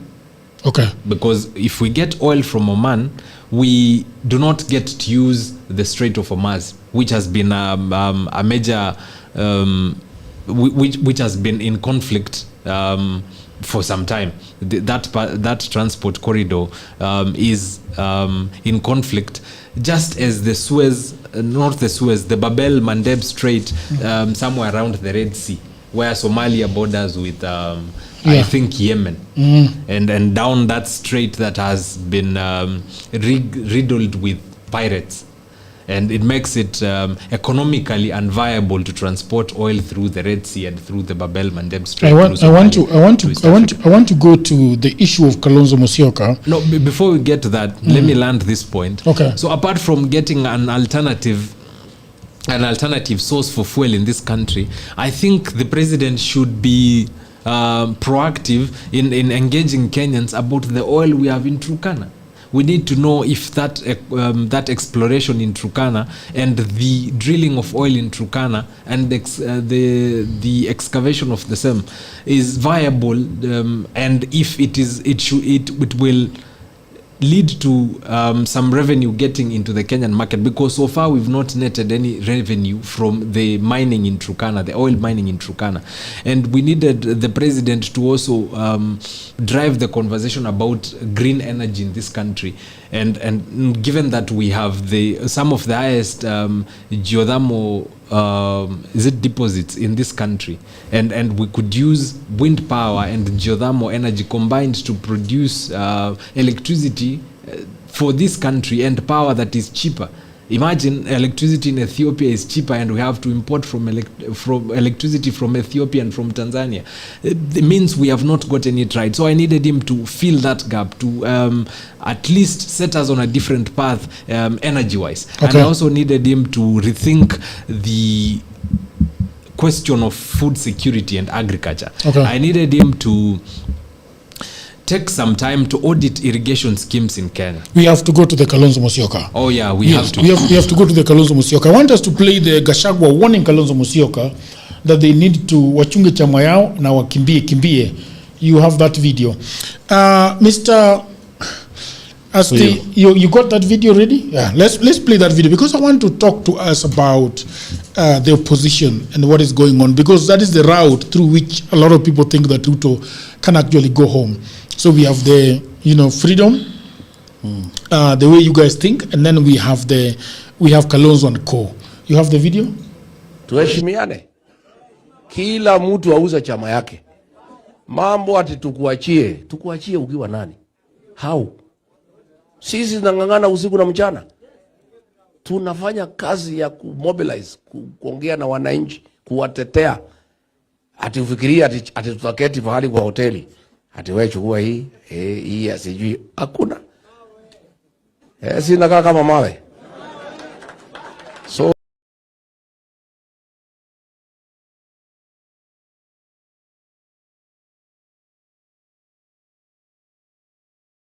alikuwa anasema ya kwamba kama Kalonzo Musyoka angekuwa anakimbia na Matiang'i anakimbia kama sisi na Sifuna tunakimbia. That is the video I wanted, but you say that is relevant, so let's go with that one.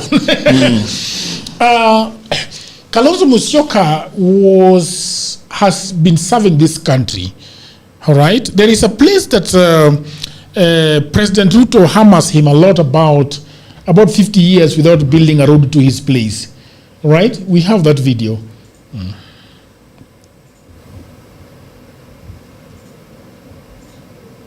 Nimeona kuna viongozi wengine wanasema hiyo mpango ya kujenga barabara hizi zote ati mimi nimetangaza ati haiwezekani.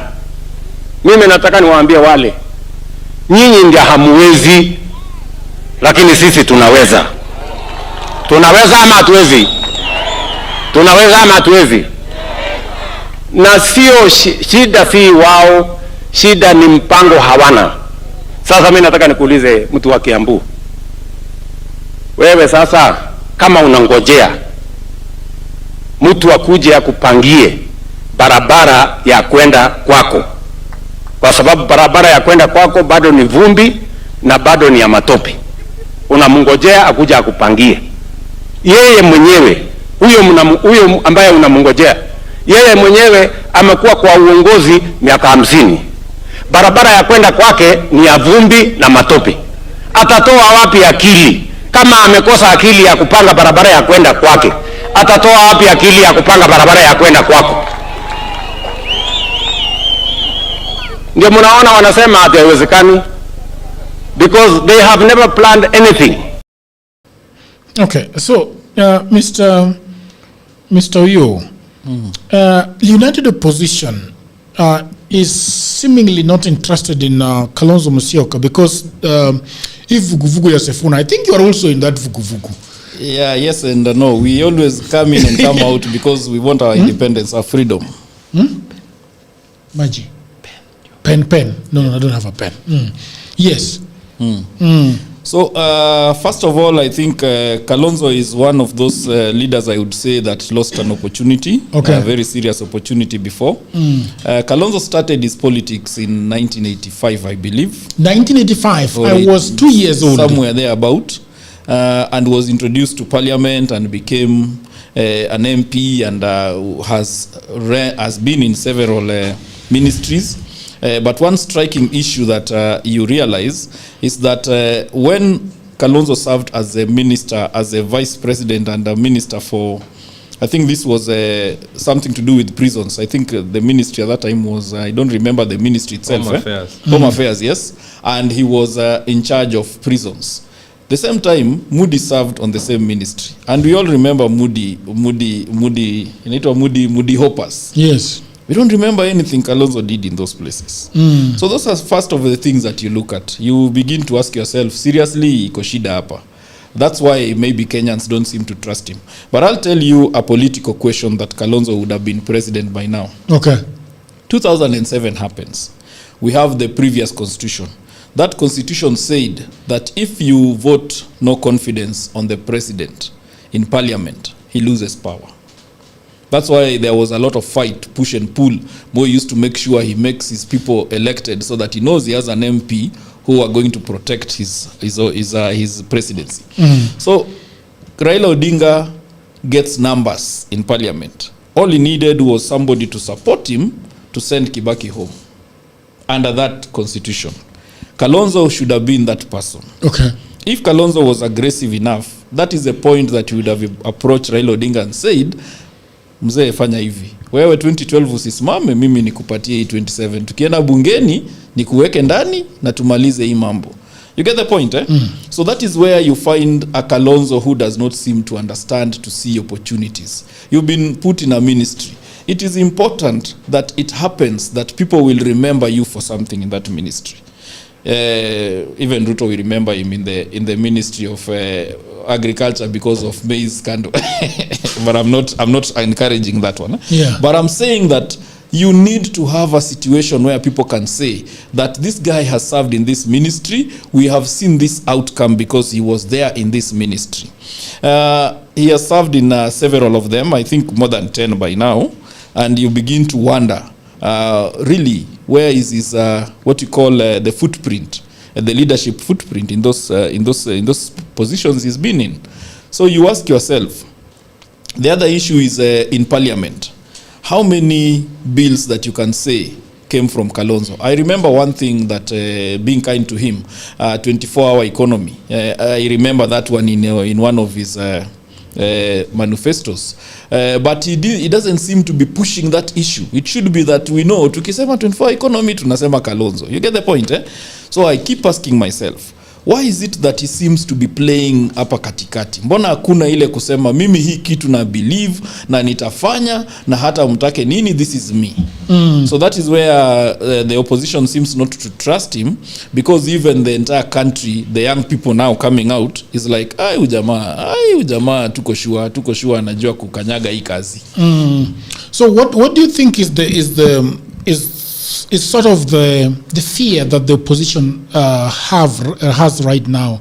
Do they fear that he's not going to pull his weight in as far as elections are concerned? Because even the other day even today I think he was speaking in Maasai land, and he was very lethargic and he did not seem to believe in even the words that were coming from his mouth. So then we have, would you now say that Sifuna has risen above him? Would you say, where is Matiang'i and himself? And then we have a few others.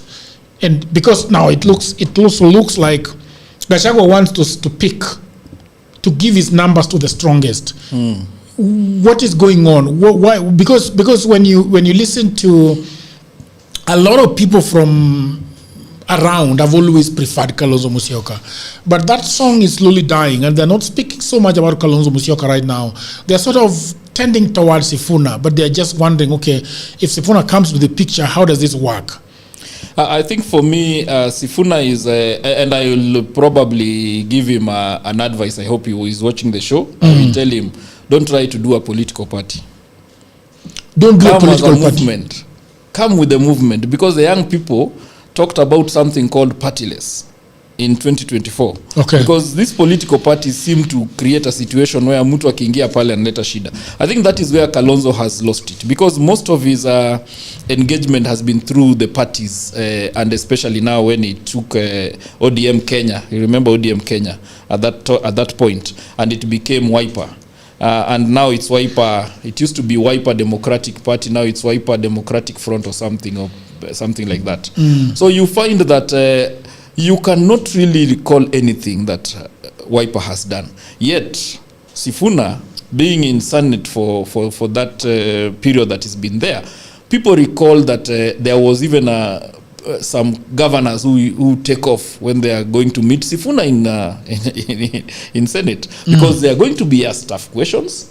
They are going to face some scrutiny there. So you find that is where now people begin to think, this guy doesn't seem to have.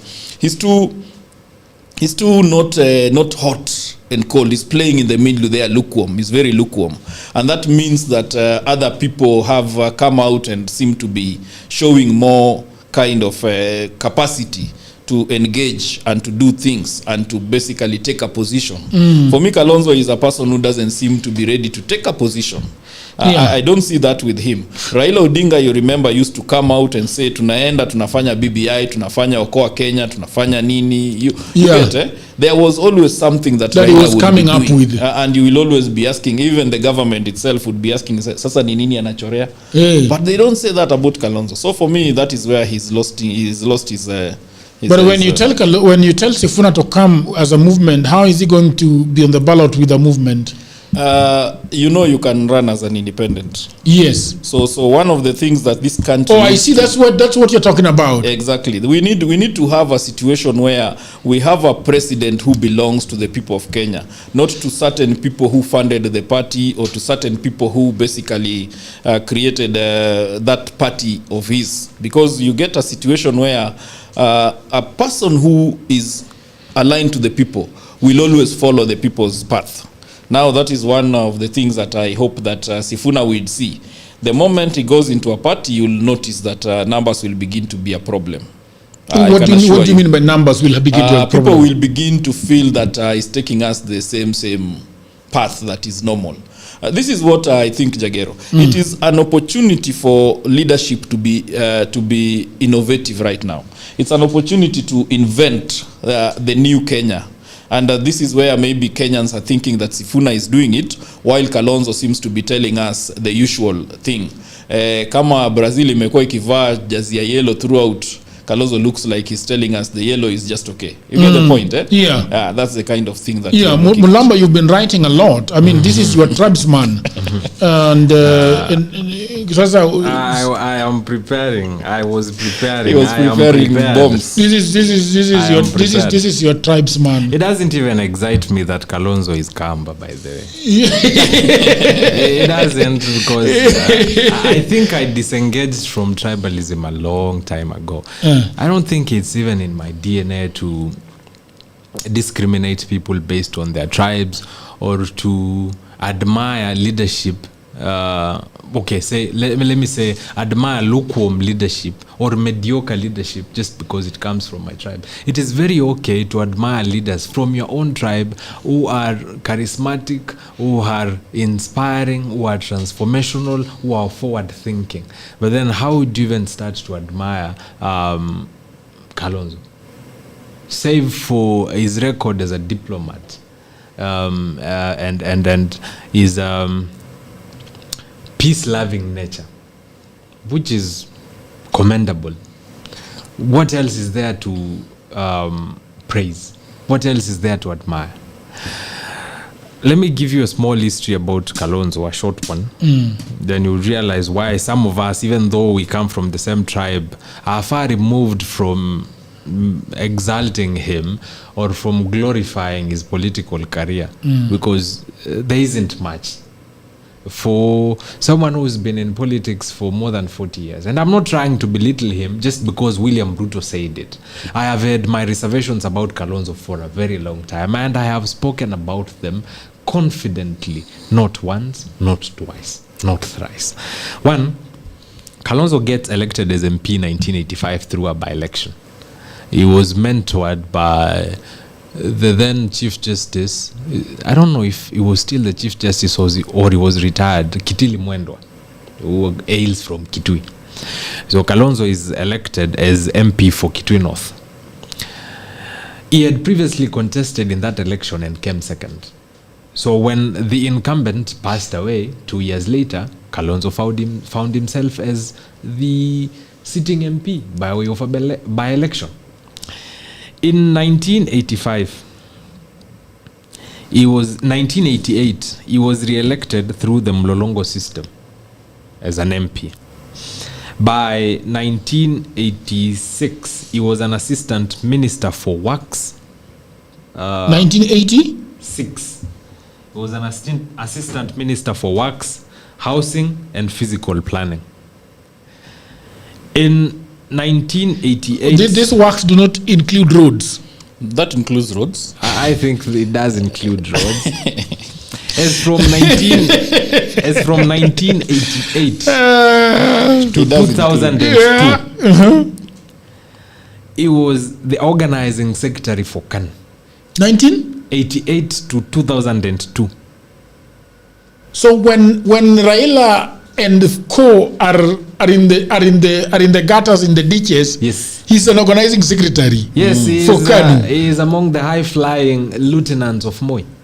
And I'm hoping he takes off when Raila takes off from No, he doesn't. No, he doesn't.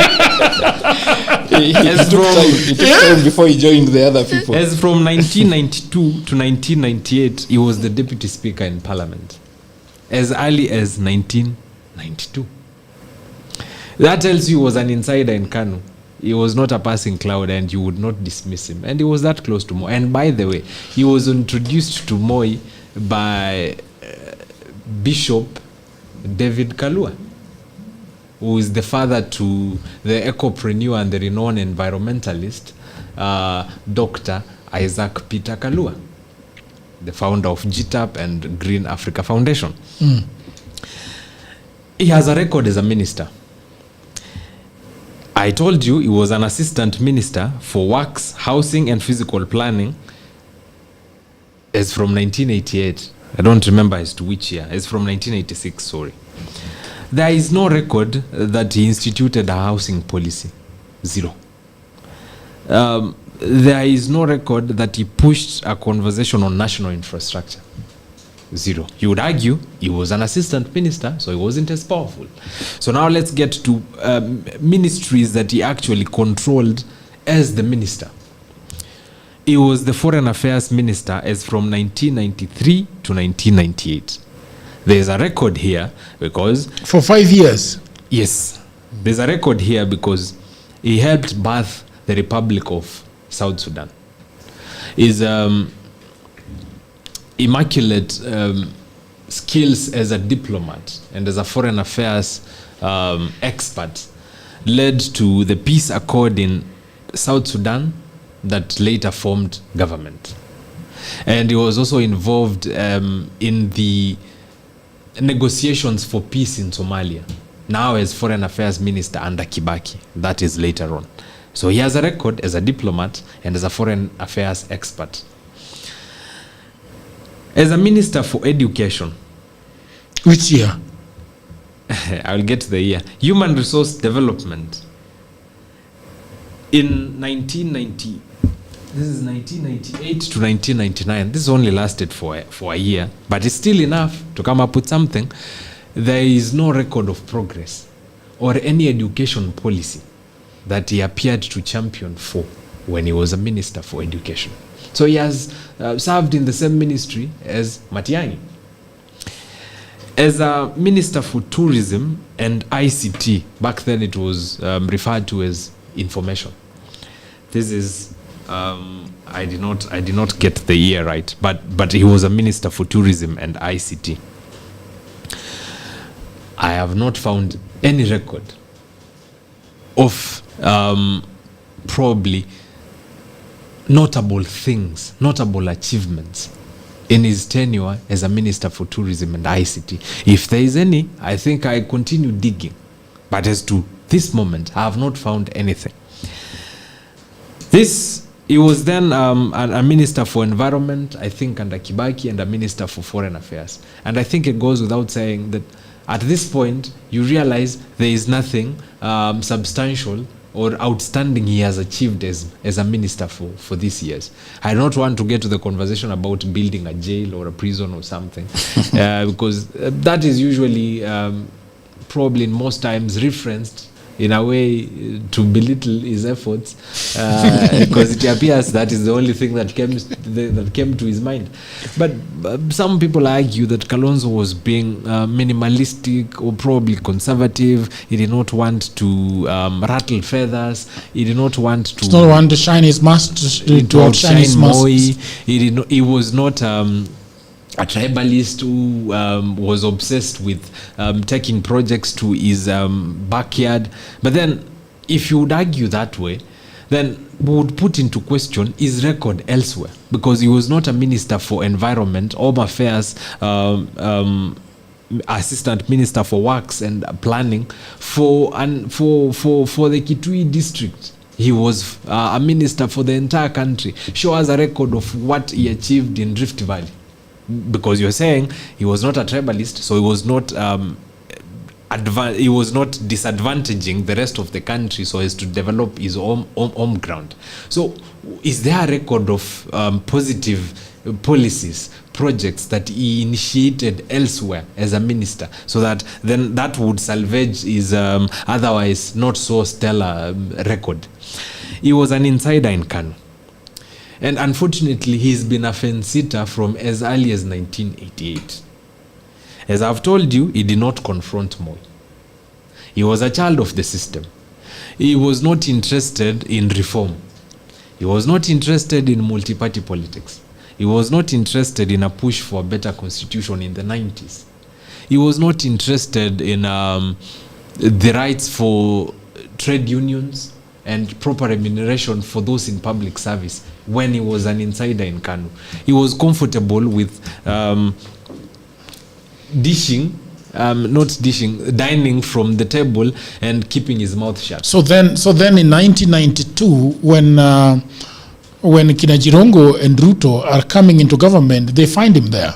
They find him there already as an insider, because he was the organizing secretary. He was a strong player there. He was already an organizing secretary for a national party, and he was a member of the National Executive Committee of KANU, one of the top decision-making organs of any political party that decides and makes decisions on major directions of the party. And as organizing secretary of KANU, he was in charge of mobilization and coordination of KANU events, political rallies and functions. Those are very powerful positions. Alikuwa anatuma Jirongo, ni yeye alikuwa anatuma Jirongo na Ruto. He was the coordinator. He was the guy who was basically telling them kuna kazi hapa inafaa ifanywe. He was the coordinator. So then why do you think the United Opposition has been flouting his name then? So I will tell you why is that prominent, or why they think he deserves anything. Okay. But that should be after I give you a snippet of why he ditched KANU. Okay, in passing, because yes, you don't. Yes. When in 2001, okay, I think 2001 thereabout, Daniel Toroitich Arap Moi names Uhuru Kenyatta as his preferred successor and as the flag bearer of KANU. Raila Odinga walks out. The Raila who had been made Secretary General, I think 2 years back. Okay. Because I think Raila thought Moi would bequeath the presidency to him and campaign for him. But do you think that Moi told him this? Moi cheated him. Moi scammed him. Moi promised a lot of people, even the vice president, at one point, and ended up still appointing. He promised the Masai. Every people. Politics is deception. Politics is deception. Musalia was promised the flag bearer position in 2002, and so was Kalonzo, and so was William Ruto, and so was Raila Odinga. But in the end, Moi delivered the flag bearer position of KANU to Uhuru Kenyatta. So Raila Odinga ditched KANU not out of conviction, because he did not get the flag bearer position, and he went to Akina Mwai Kibaki and Akina Charity Ngilu, who were having a discussion about unseating Moi and his prodigy, Uhuru Kenyatta. Kalonzo dilly-dallies in KANU for almost 6 months, even after the rest have walked out. I've told you he's a fence-sitter. And he voices support for Uhuru Kenyatta, the preferred successor of Daniel Toroitich Arap Moi. But then, after he realizes Akina Raila Odinga and Charity Ngilu are going to carry the day, and that the country is anti-KANU, and that even though Uhuru was probably innocent by all standards at this time because he was a newbie politician, I don't think my guy is going to win. So why would I not run off to scamper to Akina Raila, because they are poised to win? After all, Raila said Kibaki tosha. Yes. And the entire country exploded. Does it take off after Raila tosha? I think it takes off somewhere before or after Raila tosha. I don't have that fact. I think it was just before. Just before. But many had the rumors that Raila was going to endorse Kibaki. And by 2002, 3 months before the election, rumor had it, well, not rumor, the country had already embraced Kibaki, and they wanted to vote in for Kibaki, whether Raila said Kibaki tosha or not, whether Kalonzo decamped or not. The country had made its mind. So this is when he decides to take off. This is when he decides to take off and get into the conversation about why Kibaki needs to be president, and not Uhuru is preferred candidate. And that is the Kalonzo for you, the last minute. And then in 2005, during the Chungwa and Banana, actually, they were having realized that ODM has been registered by the other guy. What is his name? Imanyara. Yes. Right? They form ODM Kenya. Yes. And Raila requests them to vie as president. They refuse. And they remain with ODM Kenya.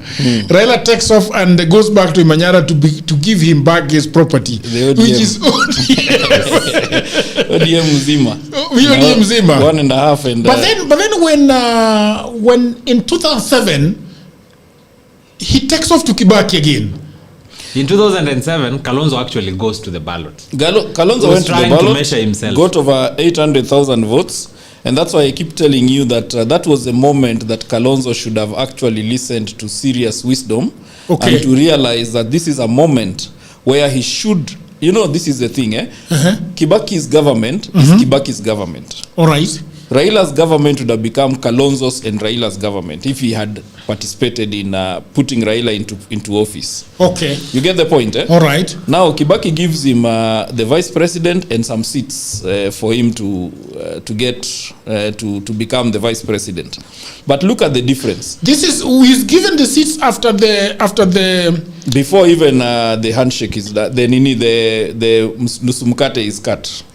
So he's the first Nusumkate. He's the first Nusumkate. He's been which the deal is in Naivasha, right? Yes, Kibaki immediately appoints half of a government. Before that there was almost 40 MPs, 40 ministers. Okay. Kibaki appoints 17. Okay. Meaning that he already knew. When Kofi Annan is already here? Yeah, he already knew that he wanted to allow someone else to. So he was opening the way. And one of those is Kalonzo being the vice president and some of his people being given some jobs in. And that is not, that our constitution did not allow that you run with your vice president together as... Yeah, at that time. At that time it was not a running mate. At that time, you name after. You name after. And the vice president was being promised. That's why you hear Moi used to promise everybody vice president. He goes to a meeting and there is a discussion that this is going to be the vice president, this is going to be the vice president. Now look at Kalonzo as a vice president and look at this guy from Masai. I'm forgetting the name. Saitoti. Look at Saitoti as vice president and look at Kalonzo as vice president. Look at Saitoti as the ministries he served. You remember Saitoti for the question of the free education. Yeah. Look at Kalonzo. You don't seem to see anything. Look at the deputy president, the latest, Rigathi Gachagua. You hear that he has even spies in government who tells him things from government. Yeah. Where are those people for Kalonzo? So you ask yourself, what is Kalonzo really? What politics does Kalonzo play? What does 2007 look like? Should he have joined Raila? I think Kalonzo would have been a different animal. We would be now removing Kalonzo from office now. We would be saying, "Uyu aende ameka." You get the point, eh?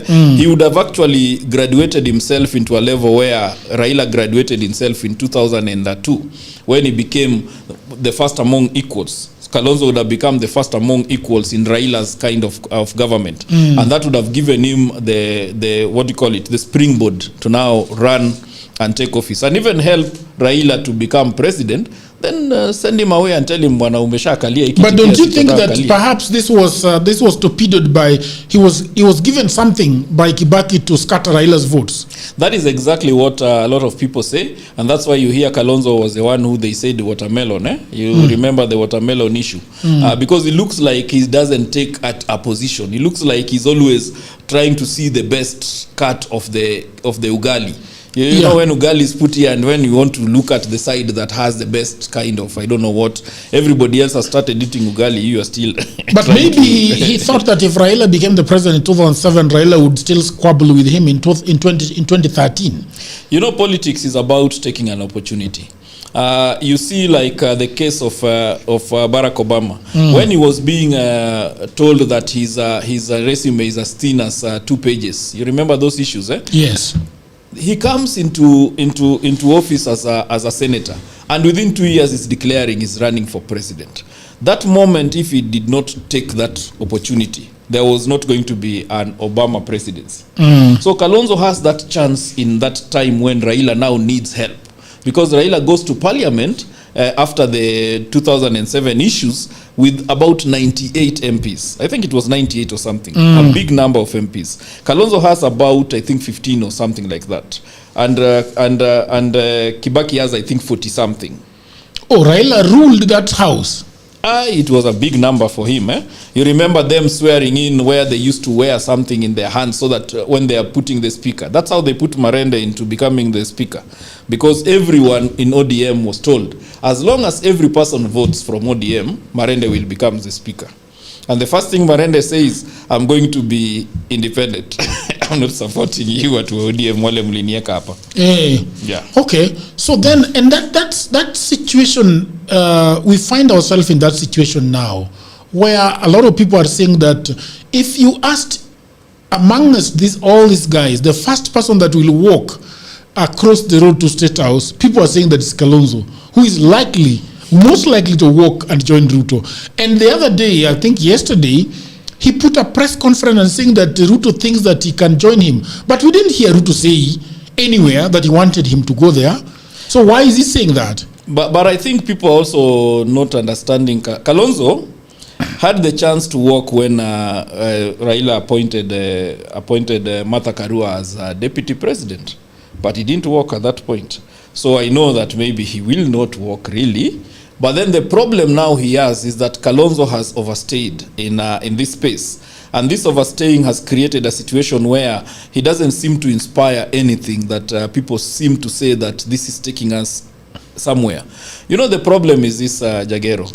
This leadership, like when we talk about Raila, for instance, in 2013, when he started talking that these guys are going to be leading in Skype, that was the moment Raila was supposed to talk about agriculture, education, health. At that point in time when this dynamic duo were basically talking about they being targeted by the West.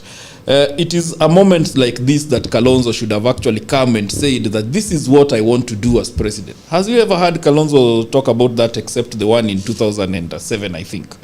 Beyond that, I've never heard him come out and say, this is what, like the speech that that President Ruto gave the other day. That would have been a speech that Kalonzo should have given us. If he's a serious person. I have a different account. About what? About Kalonzo. On what? On if he deserves a shot at the presidency. Today? Yes. Does he? Unless we just don't have an option. If we run out of options, that is. But your Gen Z leader was with him. I'll speak into that for a minute. By the way, has Ruto built a road to his place? I think there was cutting down of trees. Because he promised us. I think it was cutting down of trees. No, because you think to think that William Ruto is criticizing Kalonzo for not building a road to his place while he has not built a road to his place. I think that's double standard. I need to find out. You are saying that Ruto has not built a road to his place. I doubt he has built a road to his place. I will look into it. He has got many places. Are you talking about? I'm talking about Masai Land. Are you talking about Sugoi? Are you talking about Malindi? Where are you talking about? Probably Sugoi, Taita Taveta, Malindi, Narok. Has he built a road to those places? I don't know. He has. You understand that building roads is quite an expensive. So anyway, what I'm asking you is that why do you think that your Gen Z leader, Mr. Sifuna, is very enthusiastic about working with Kalonzo Musyoka? Now you are running away from the conversation. Which conversation? Kalonzo conversation. From the Kalonzo conversation, before we get to Sifuna and that meeting that happened. But you have already answered me and said that you don't think he's not going to be a president if we run out of options. That's an answer enough.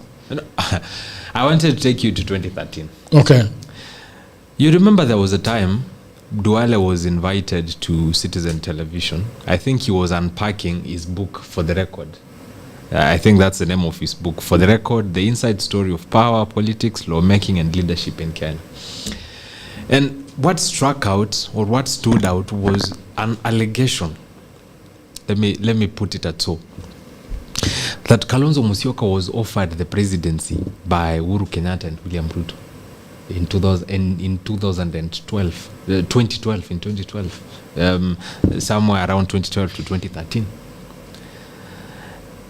There were negotiations between Uhuru Kenyatta, William Ruto, and Kalonzo. The same William Ruto Kalonzo pretends to hate today, by the way. They were supposed to form a G7 alliance. What does that mean? That was the name of the alliance. I think they had 4 other players. So we are complete the picture. Yeah. To get like to the Pentagon. Like the Pentagon. Like the Pentagon. Okay. The summit. Aden Duale says Kalonzo thought about it for a while and decided, I will get back to you guys.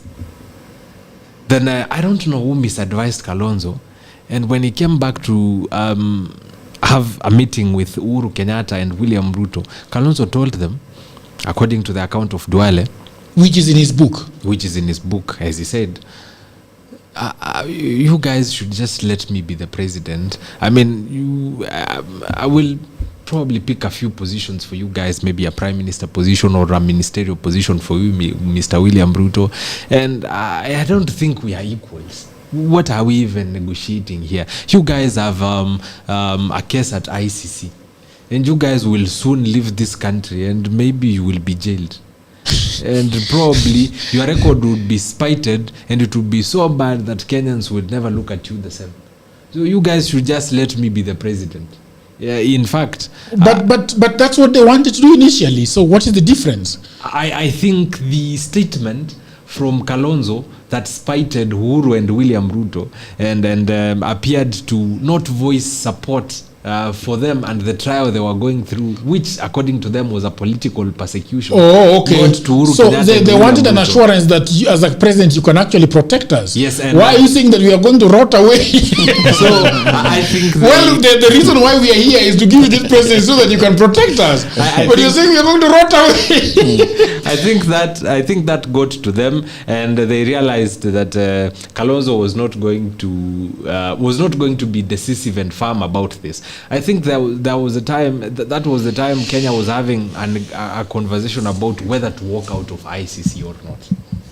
You would say it spoke to probably the discipline of Kalonzo, the respect to the rule of law, and to his ideals that are grounded in justice. But then you remember that same Kalonzo was an insider in KANU, and he was quiet when KANU was cracking down on dissidents and abusing the constitution and effectively ensuring that Moi did not have any opposition whatsoever. And that administration violated the constitution more times than I can count. Then that puts into question his record for constitutional ideals and promotion of justice. So it might have been a miscalculation. Now to my question. Now to your question. Yes. As of why Sifuna might have gone to Kalonzo. Yeah. I would hate to be Sifuna today, by the way. Apart from Jagero, apart from the opportunity to usher in a different kind of leadership and a departure from the current maladministration we have, Sifuna is in a very tricky place. He has to unite with a tribalist. You know who I'm talking about. He has to unite with the Rivayala murderer. He has to unite with the fence sitter, Kalonzo, and he has to work with all these guys to deliver a regime change in 2027. I don't think I'll be comfortable working with these guys. I don't think he has an option. I don't think he went to Kalonzo because probably adores him. I don't think he went to Kalonzo for inspiration. I think he went to Kalonzo because he's trying to put together these guys because he needs to do rallies in their backyards. Sifuna needs to go to Ukambani, and he needs the party machinery of Wiper and Kalonzo to make that happen. Sifuna needs the votes of the Kamba people, which are in the pockets of Kalonzo Musyoka, who walks around with 2 million votes everywhere he goes. Remember, some people said that, by the way. Some people from Mukambani somebody said that Kalonzo always has a number that is always there. I think it has been confirmed, and these numbers have been tested in every other election. But Kalonzo has a million voters strong behind him in Ukambani, and another million all over the country who somehow find something inspiring about him, which I don't even know what that is. And this guy, and part of the people from Ukambani, my people said that we are going to walk out of that united opposition if you guys do not give Kalonzo the presidential flag bearer position, and we are going to go to Ruto. But you guys will go alone. I will not go to William Ruto just because Kalonzo was not under the presidential flag bearer position. If we crunch the numbers, if we have a sit down and have a candid discussion and decide on Sifuna, for example, or Maraga or Omtata. You have to note, I'm not mentioning Matiang'i or Gachagua because they are nowhere in my syllabus as presidential replacements of Ruto. I think we'll be jumping from the frying pan into the fire. So if there is a discussion countrywide that picks Sifuna or Maraga or Omtata and disadvantages Kalonzo, I am daring Kalonzo to walk to William Ruto. Bwana, you will go alone. There has been talk that Kalonzo will walk to William Ruto with 2 million votes. Which 2 million votes? You know the this reason... guy is going alone. It's the same thing with Gachagua. The reason people are saying that he will walk is because he walked and joined Kibaki in 2007. Yeah. He actually felt that he has a problem with Raila more than Kibaki at that point. Yeah. And he decided to support Kibaki, and that was how he ended up becoming a deputy president. Vice president at that time, because vice president, you could even sack him if you wanted. Yeah. The deputy president, you have a problem, you have to go through the process of impeachment. So for me, I'm thinking that Sifuna, in this case, I heard him talk about his problem at this point. I think Sifuna should have realized that this country has changed. This country, we have said that it changed in 2018, and by 2024 it confirmed the change. There is young people who are coming into this this space, and these young people are the people that Sifuna should have now gone for, so that he creates a situation where it is people who follow him. It's not him to follow those people. Because you see what is happening. If we organize ourselves very well as the alternative, these guys might end up in a situation where we end up with Ruto getting third in that race, and it is the alternative that gets first, and then United Opposition second. Because I've told you the numbers. They are very clear in 2022. They've been clear in all the by-elections. We are seeing a situation where there is a people who have decided that we are just going to wait for 2027. And these people are young people, most of them. And these young people registered very seriously in this Tukokadi kind of thing. And you realize that they are serious, they are coming into this space. Now the question is, how do we reorganize, how do you organize that alternative? That was where Sifuna, some of us, you say we have been following his what do you call it, rallies and what have you. Yeah. It's because we are trying to preach to him this reality. Give this country a different way. What is it then afraid of? Because we have this, and I think that is why this gentleman is talking about he would hate to be Sifuna. Because I think, and I don't know whether he's correct, but I think Sifuna fears the fact that he actually can be number 3. Sifuna fears the past, because the past has been very clear that we vote on tribal lines. And even I'm even asking lakini bwana tukienda Olkalau bwana, the Gen Zs did not give the Gen Zs any vote bwana. The Gen Zs did not appear in that election. I'm telling you, the Gen Zs have decided that hii mambo ya by election ni ufala, unatupeleka buda, sisi tunangoja ujamaa 2027. Okay, what is Gotho going to do in parliament? Let us ask the question. What is he going to do in parliament? He's just going to beg to eat our money. Yeah. So the reality of the fact is that it doesn't mean that they did not have an MP. It's only that in our constitution we said that if others have, you must have. But now the question is, Sifuna should have drafted the new Kenya. That speech that Ruto gave was supposed to be a Sifuna speech. That should have been the moment where we talk about other people. That is what I'm saying, that even these other leaders who are looking for it, I think Bob Njagi, my chairman, is also looking at it. People like Boniface Mwangi, people like Omtata. It is time that those are the people who need to understand that there is a new Kenya out here that we need to go and look for. So, because Kidogo, my brother, I want to pick Mr. Yu's mind, because I am thinking that this is a quagmire Sifuna finds himself in. If, let's say, alternative government, for argument's sake, Sifuna becomes number 3,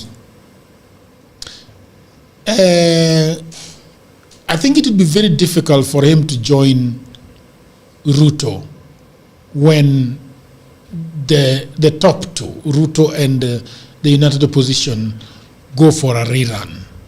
Okay? So then, because he has rejected these people, because then I think that if United Opposition decide that we are going to, let's say, front Matiang'i Kalonzo or any other person, then Sifuna goes by himself and becomes number 3. I think the way he speaks about Ruto, he does not like him, he does not like his ideas, and he does not believe that he can change this country. But then he will have some embarrassment going back to the United Opposition. Or do you think that he would say, okay, it is better to go to united opposition? Because then I think that is why he's saying that I would not want to be Sifuna. Possibly, yeah. But this is what I'll tell you, Jagero.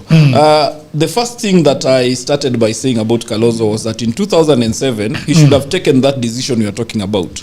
Yes. When elections have ended, he had 800,000 votes, he had MPs. It was a time for him to say, wacha nirudi kwa Raila, because politics is not about, it's not a contest of that tunapigana tukufe. Exactly. It's about like now, the things have happened, the chips have fallen this way, I want to now organize afresh. And hapo tulikuwa tunakosania usijali ilikuwa siasa, lakini sahi wacha tupange serikali fulani. You get the point, eh? Yes. For me, Sifuna should graduate into that level. To agree that this is a moment that he probably might end up that third you are saying, and it is time for him now to say, sasa wacha tutengeze serikali namna hii. Because you see, when they need him at that point, they will have to sit down and agree. And as you are saying, I don't think he can go to Ruto's side. So it will be like, wacha nimeze ile wembe ilikuwa, nikunyu nimeze kidogo nirudi hapa, tusaidiane kazi. Because that is how you become mature in the political engagement that you are looking for. You don't run away from opportunities. Exactly. And for me, Kalonzo ran away from an opportunity. He has never become president because of that opportunity, that this was a moment to remove Raila from the picture. All right. In a good way, then you end up... As we finish this conversation, you don't speak so much about Matiang'i. You are a friend of his. I don't think I would be a friend to somebody just because he said that he's going to run for office. In 2018, all that time, Matiang'i has even been the internal security minister, and we've had situations of violations of human rights. It's documented everywhere. So for me, it's a matter of why does somehow the leopard decided that now it looks like a tiger. For me, Matiang'i had been in a place where there was opportunity to change some things. There was opportunity to say no, don't do this, because the government of Uhuru had a situation where you could tell the president that, Mr. President, in all due respect, I think this is the way we should do this.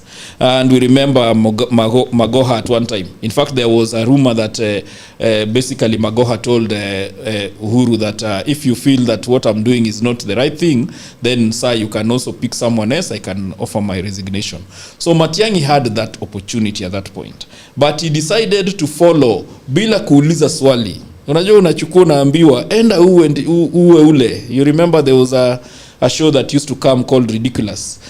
Baba amesema viatu umeletewa ya mtoto size ni sijui 3 ama 4. Nasema itatosha baba, itatosha baba. That was what Matiang'i became. And for me now, that raises a lot of questions on the fact that if he becomes president, what is exactly this Matiang'i? Who is he exactly? Because it looks like there was a time he could have actually helped Uhuru Kenyatta have a better leadership, but he did not seem to... Yeye alikuwa anachukua instructions. Anaambiwa enda upige wale watu pale Yala, unaenda unapiga. Enda ufanye nini? Because if you are internal security minister and Yala happened, we may not even be saying that wewe ulifanya. But have you taken time to investigate those issues? Have you really shown us that mimi nafanya investigation nijue nani alirusha hawa watu Yala? That was what we expected from an internal security minister. We didn't expect that. We are not saying that you killed people, but we are saying that you oversaw people being killed and you did not really respond as a person who should say watu hata uliwa Kenya yangu kama mimi ndio niko in charge. All right, thank you very much, Mr. Mulamba and Mr. I don't get some closing remarks. I'm going to give you now.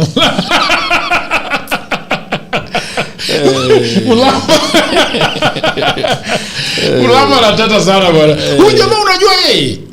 Do you know him? Yes, I've seen him one or two. Okay. Your last remarks, Mr. Mulamba. Usipige mayowe sana. By the way, you should know, currently, in the opposition, Kalonzo Musyoka is the most senior politician. He has been a minister for several portfolios. He has been a vice president. And he got to parliament before most of the opposition leaders even dreamt of joining politics. I don't understand how he has never converted that into political capital and social capital. Kalonzo is comfortable with having 3 governors and senators in Ukambani. How he refers to Wiper as a national political party that cannot win MP seats, county women rep seats, cannot win senatorial seats in other counties is still a mystery. And he has had golden opportunities severally in his lifetime, and he has squandered all of them. In 2007, instead of joining Kibaki and sanitizing the rigging of elections, he should have remained firm because he was a contender and he was on the ballot, just like Raila was and the rest of the others. He should have remained firm and probably pushed for the prime minister position or for the speaker position, because hiyo kuingia katikati ilichoma record. Hata leo sasa hatuwezi safisha, hata tukuje na area hatuwezi osha hata na jika. In 2013, in finishing, Mr. Mulamba, as I told you, he was offered the position, the chance to become president, and he squandered it. He dismissed Uhuru Kenyatta and William Ruto. I think that's part of the reason why William Ruto has no respect for Kalonzo Musyoka. When you hear William Ruto speak, it's always condescending, demeaning. He looks down on him. Sasa ni Kalonzo mnanipea. Mmeangalia hivi mkaona ni Kalonzo ndio tunashindana na yeye. Mko sure anaweza nishinda. And you listen to that language and you realize this guy is superior than Kalonzo in almost everything. And he sees him as an inferior politician who cannot win anything. And the other opportunity Kalonzo squandered was, or is about to squander, is today, 2027. If I was Kalonzo, of course I cannot be him, and I wouldn't want to be him. But if I was Kalonzo, I would be campaigning and doing rallies over the country, all over the country, popularizing my candidature as president and popularizing my party as Wiper. I would not be sitting down working from home waiting for Gachagua to galvanize the entire country, and Sifuna and Babu Owino, who are younger than him politically and lesser experienced, and then hand over that social capital to him. Kalonzo cannot pretend he is poor. By the way, he is not poor. He is a billionaire, and he has so many friends who are billionaires. He has so many business people who follow him. I don't know what they see in him, but he has so many. And he has an opportunity to raise funds to do a national rally, a national campaign. Wait, you got 20 million the other day. What are you talking about, bro? Yeah, I know. And in finishing, yeah. Kalonzo is very comfortable doing rallies in Machakos and Kitui. Not out here. He's not aggressive. And he needs to change. And in finishing, I think Kalonzo also lost another opportunity to inherit Raila Odinga. When Raila passed away, Kalonzo had an opportunity to go to Nyanza and the Western region to collect his political debt, that which Raila owed him for more than 15 years. And he should have been the lone voice that was pushing to inherit ODM and Raila Odinga. And it would have worked, by the way. Akawachia Ruto.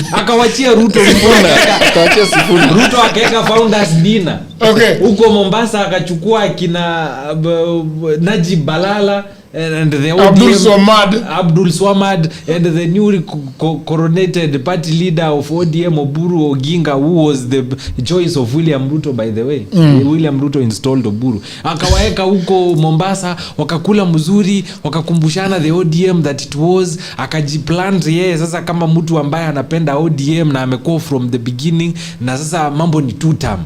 Mambo ni muenishue mimi kama founder member ODM nimepata hii kitu tena. Na huyu Kalonzo wetu ambaye alikuwa na 15 years na Raila Odinga, ambaye by the way alimsafishia jina. There was a point Raila gave a speech and said Kalonzo is better than William Ruto. This Kalonzo is very honest.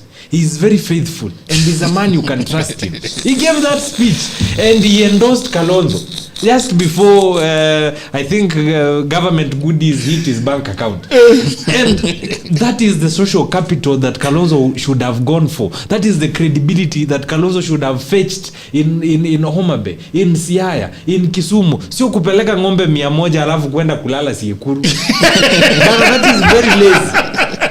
Bana, kama wewe ndio mtu tunangojea badilishe hii Kenya, hata mimi nashangaa akikuwa president sitakuwa ngumu. Bana, you are a president as Kalonzo ambaye sasa uko na MPs. Uko na MPs 40 kwa upande yako. Na MPs 200 hawataki mambo. Kalonzo ata convince aje parliament i-push policy zenye anataka na i-push budget yenye anataka kama hata hawezi convince wa Kenya wampe kura. Pale parliament sitakuwa ngumu sana because you need a president who will not buy parliament but a president who at least has the negotiating ability and the charisma to convince MPs to move in one direction. Imagine being a minority president, a president who has 50 MPs, that's all you have, versus 300 MPs, including the nominated ones. How do you convince them that this is the direction the country needs to take? Bwana, sometimes what tunadlima William Ruto sana, but the guy is decisive. The guy is decisive. The guy is firm. No, the guy is firm. And the guy is a force to record. Sasa ukimweka kwa room moja na Kalonzo, tuseme sasa William Ruto amekuwa opposition leader. William Ruto sasa ndio anasema bas. Haya. Wewe Kalonzo tutapatana. Bwana, Kalonzo might run from the presidency. Anaweza achia hiyo kiti katikati kwa sababu ya pressure. Mimi I cannot imagine Kalonzo. Labda tukikosa tu option. Jameni, tukikosa tu option kabisa. Basi penyo mtu wako. Lakini kama bado tuko na Sifuna, kama bado tuko na Utata, bana tupe tu hata Sifuna. Bro, tuki Kalonzo, tupe tu hata Sifuna. We need someone who can be decisive with decisions and his stand. Thank you. Yes. Thank you. Na sitamuita watermelon, by the way. Thank you very much, people of the Thank you very much, people of the internet. It has been beautiful. I want to thank John Tess who's been in the cameras. I want to thank Mulamba and Mr. Yo and Frank on the deck. Thank you very much. And the star of the show, people of the internet, who are always here with us, you know, to have their chit chat on the side and also to listen to us. Thank you very much. If you're not, subscribe, please do subscribe. Follow us on social media. Everywhere you go, Political Headache. Until another episode. Jagero, can I read a comment here? It is very important. Someone has said, Mulamba, stop hating on your uncle. And someone else said, if Kalonzo takes over, Uganda is going to colonize Kenya. I don't know how true that is, but I wouldn't want to be colonized by Uganda, by the way, and a country that has no democracy. Mulamba, can you confirm if Kalonzo is your uncle? If Kalonzo was my uncle, I think I would dismiss him, and I think I would not want to be associated with that family. People have talked against Kalonzo here, but this guy was so prepared for Kalonzo. People of the internet, thank you very much. Another episode. All right, people of the internet, I hope that you're enjoying this episode very much. And I just had a break to tell you about my new book. You know, everybody says that there is no job, and that is true.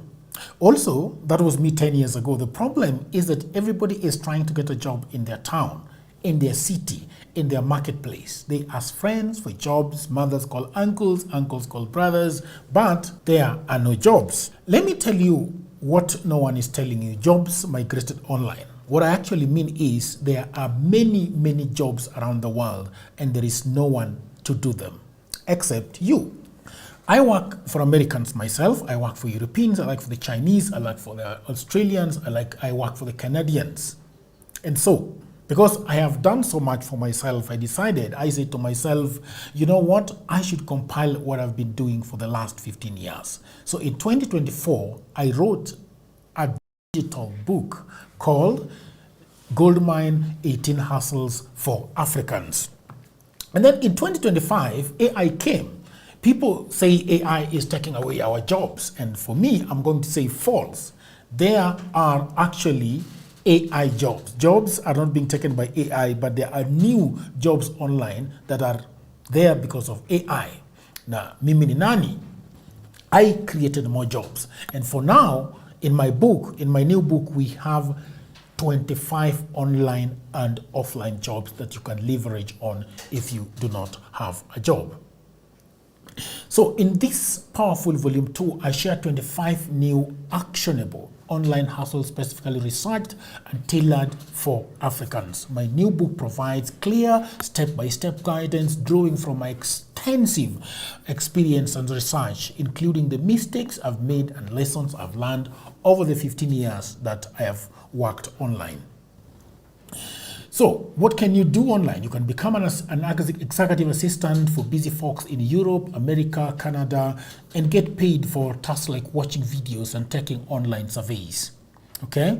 You can build a lot of things. Build a business as a virtual assistant, start an e-commerce shop without capital, be an affiliate marketer, or you can also become actually an English tutor and tens of AI jobs.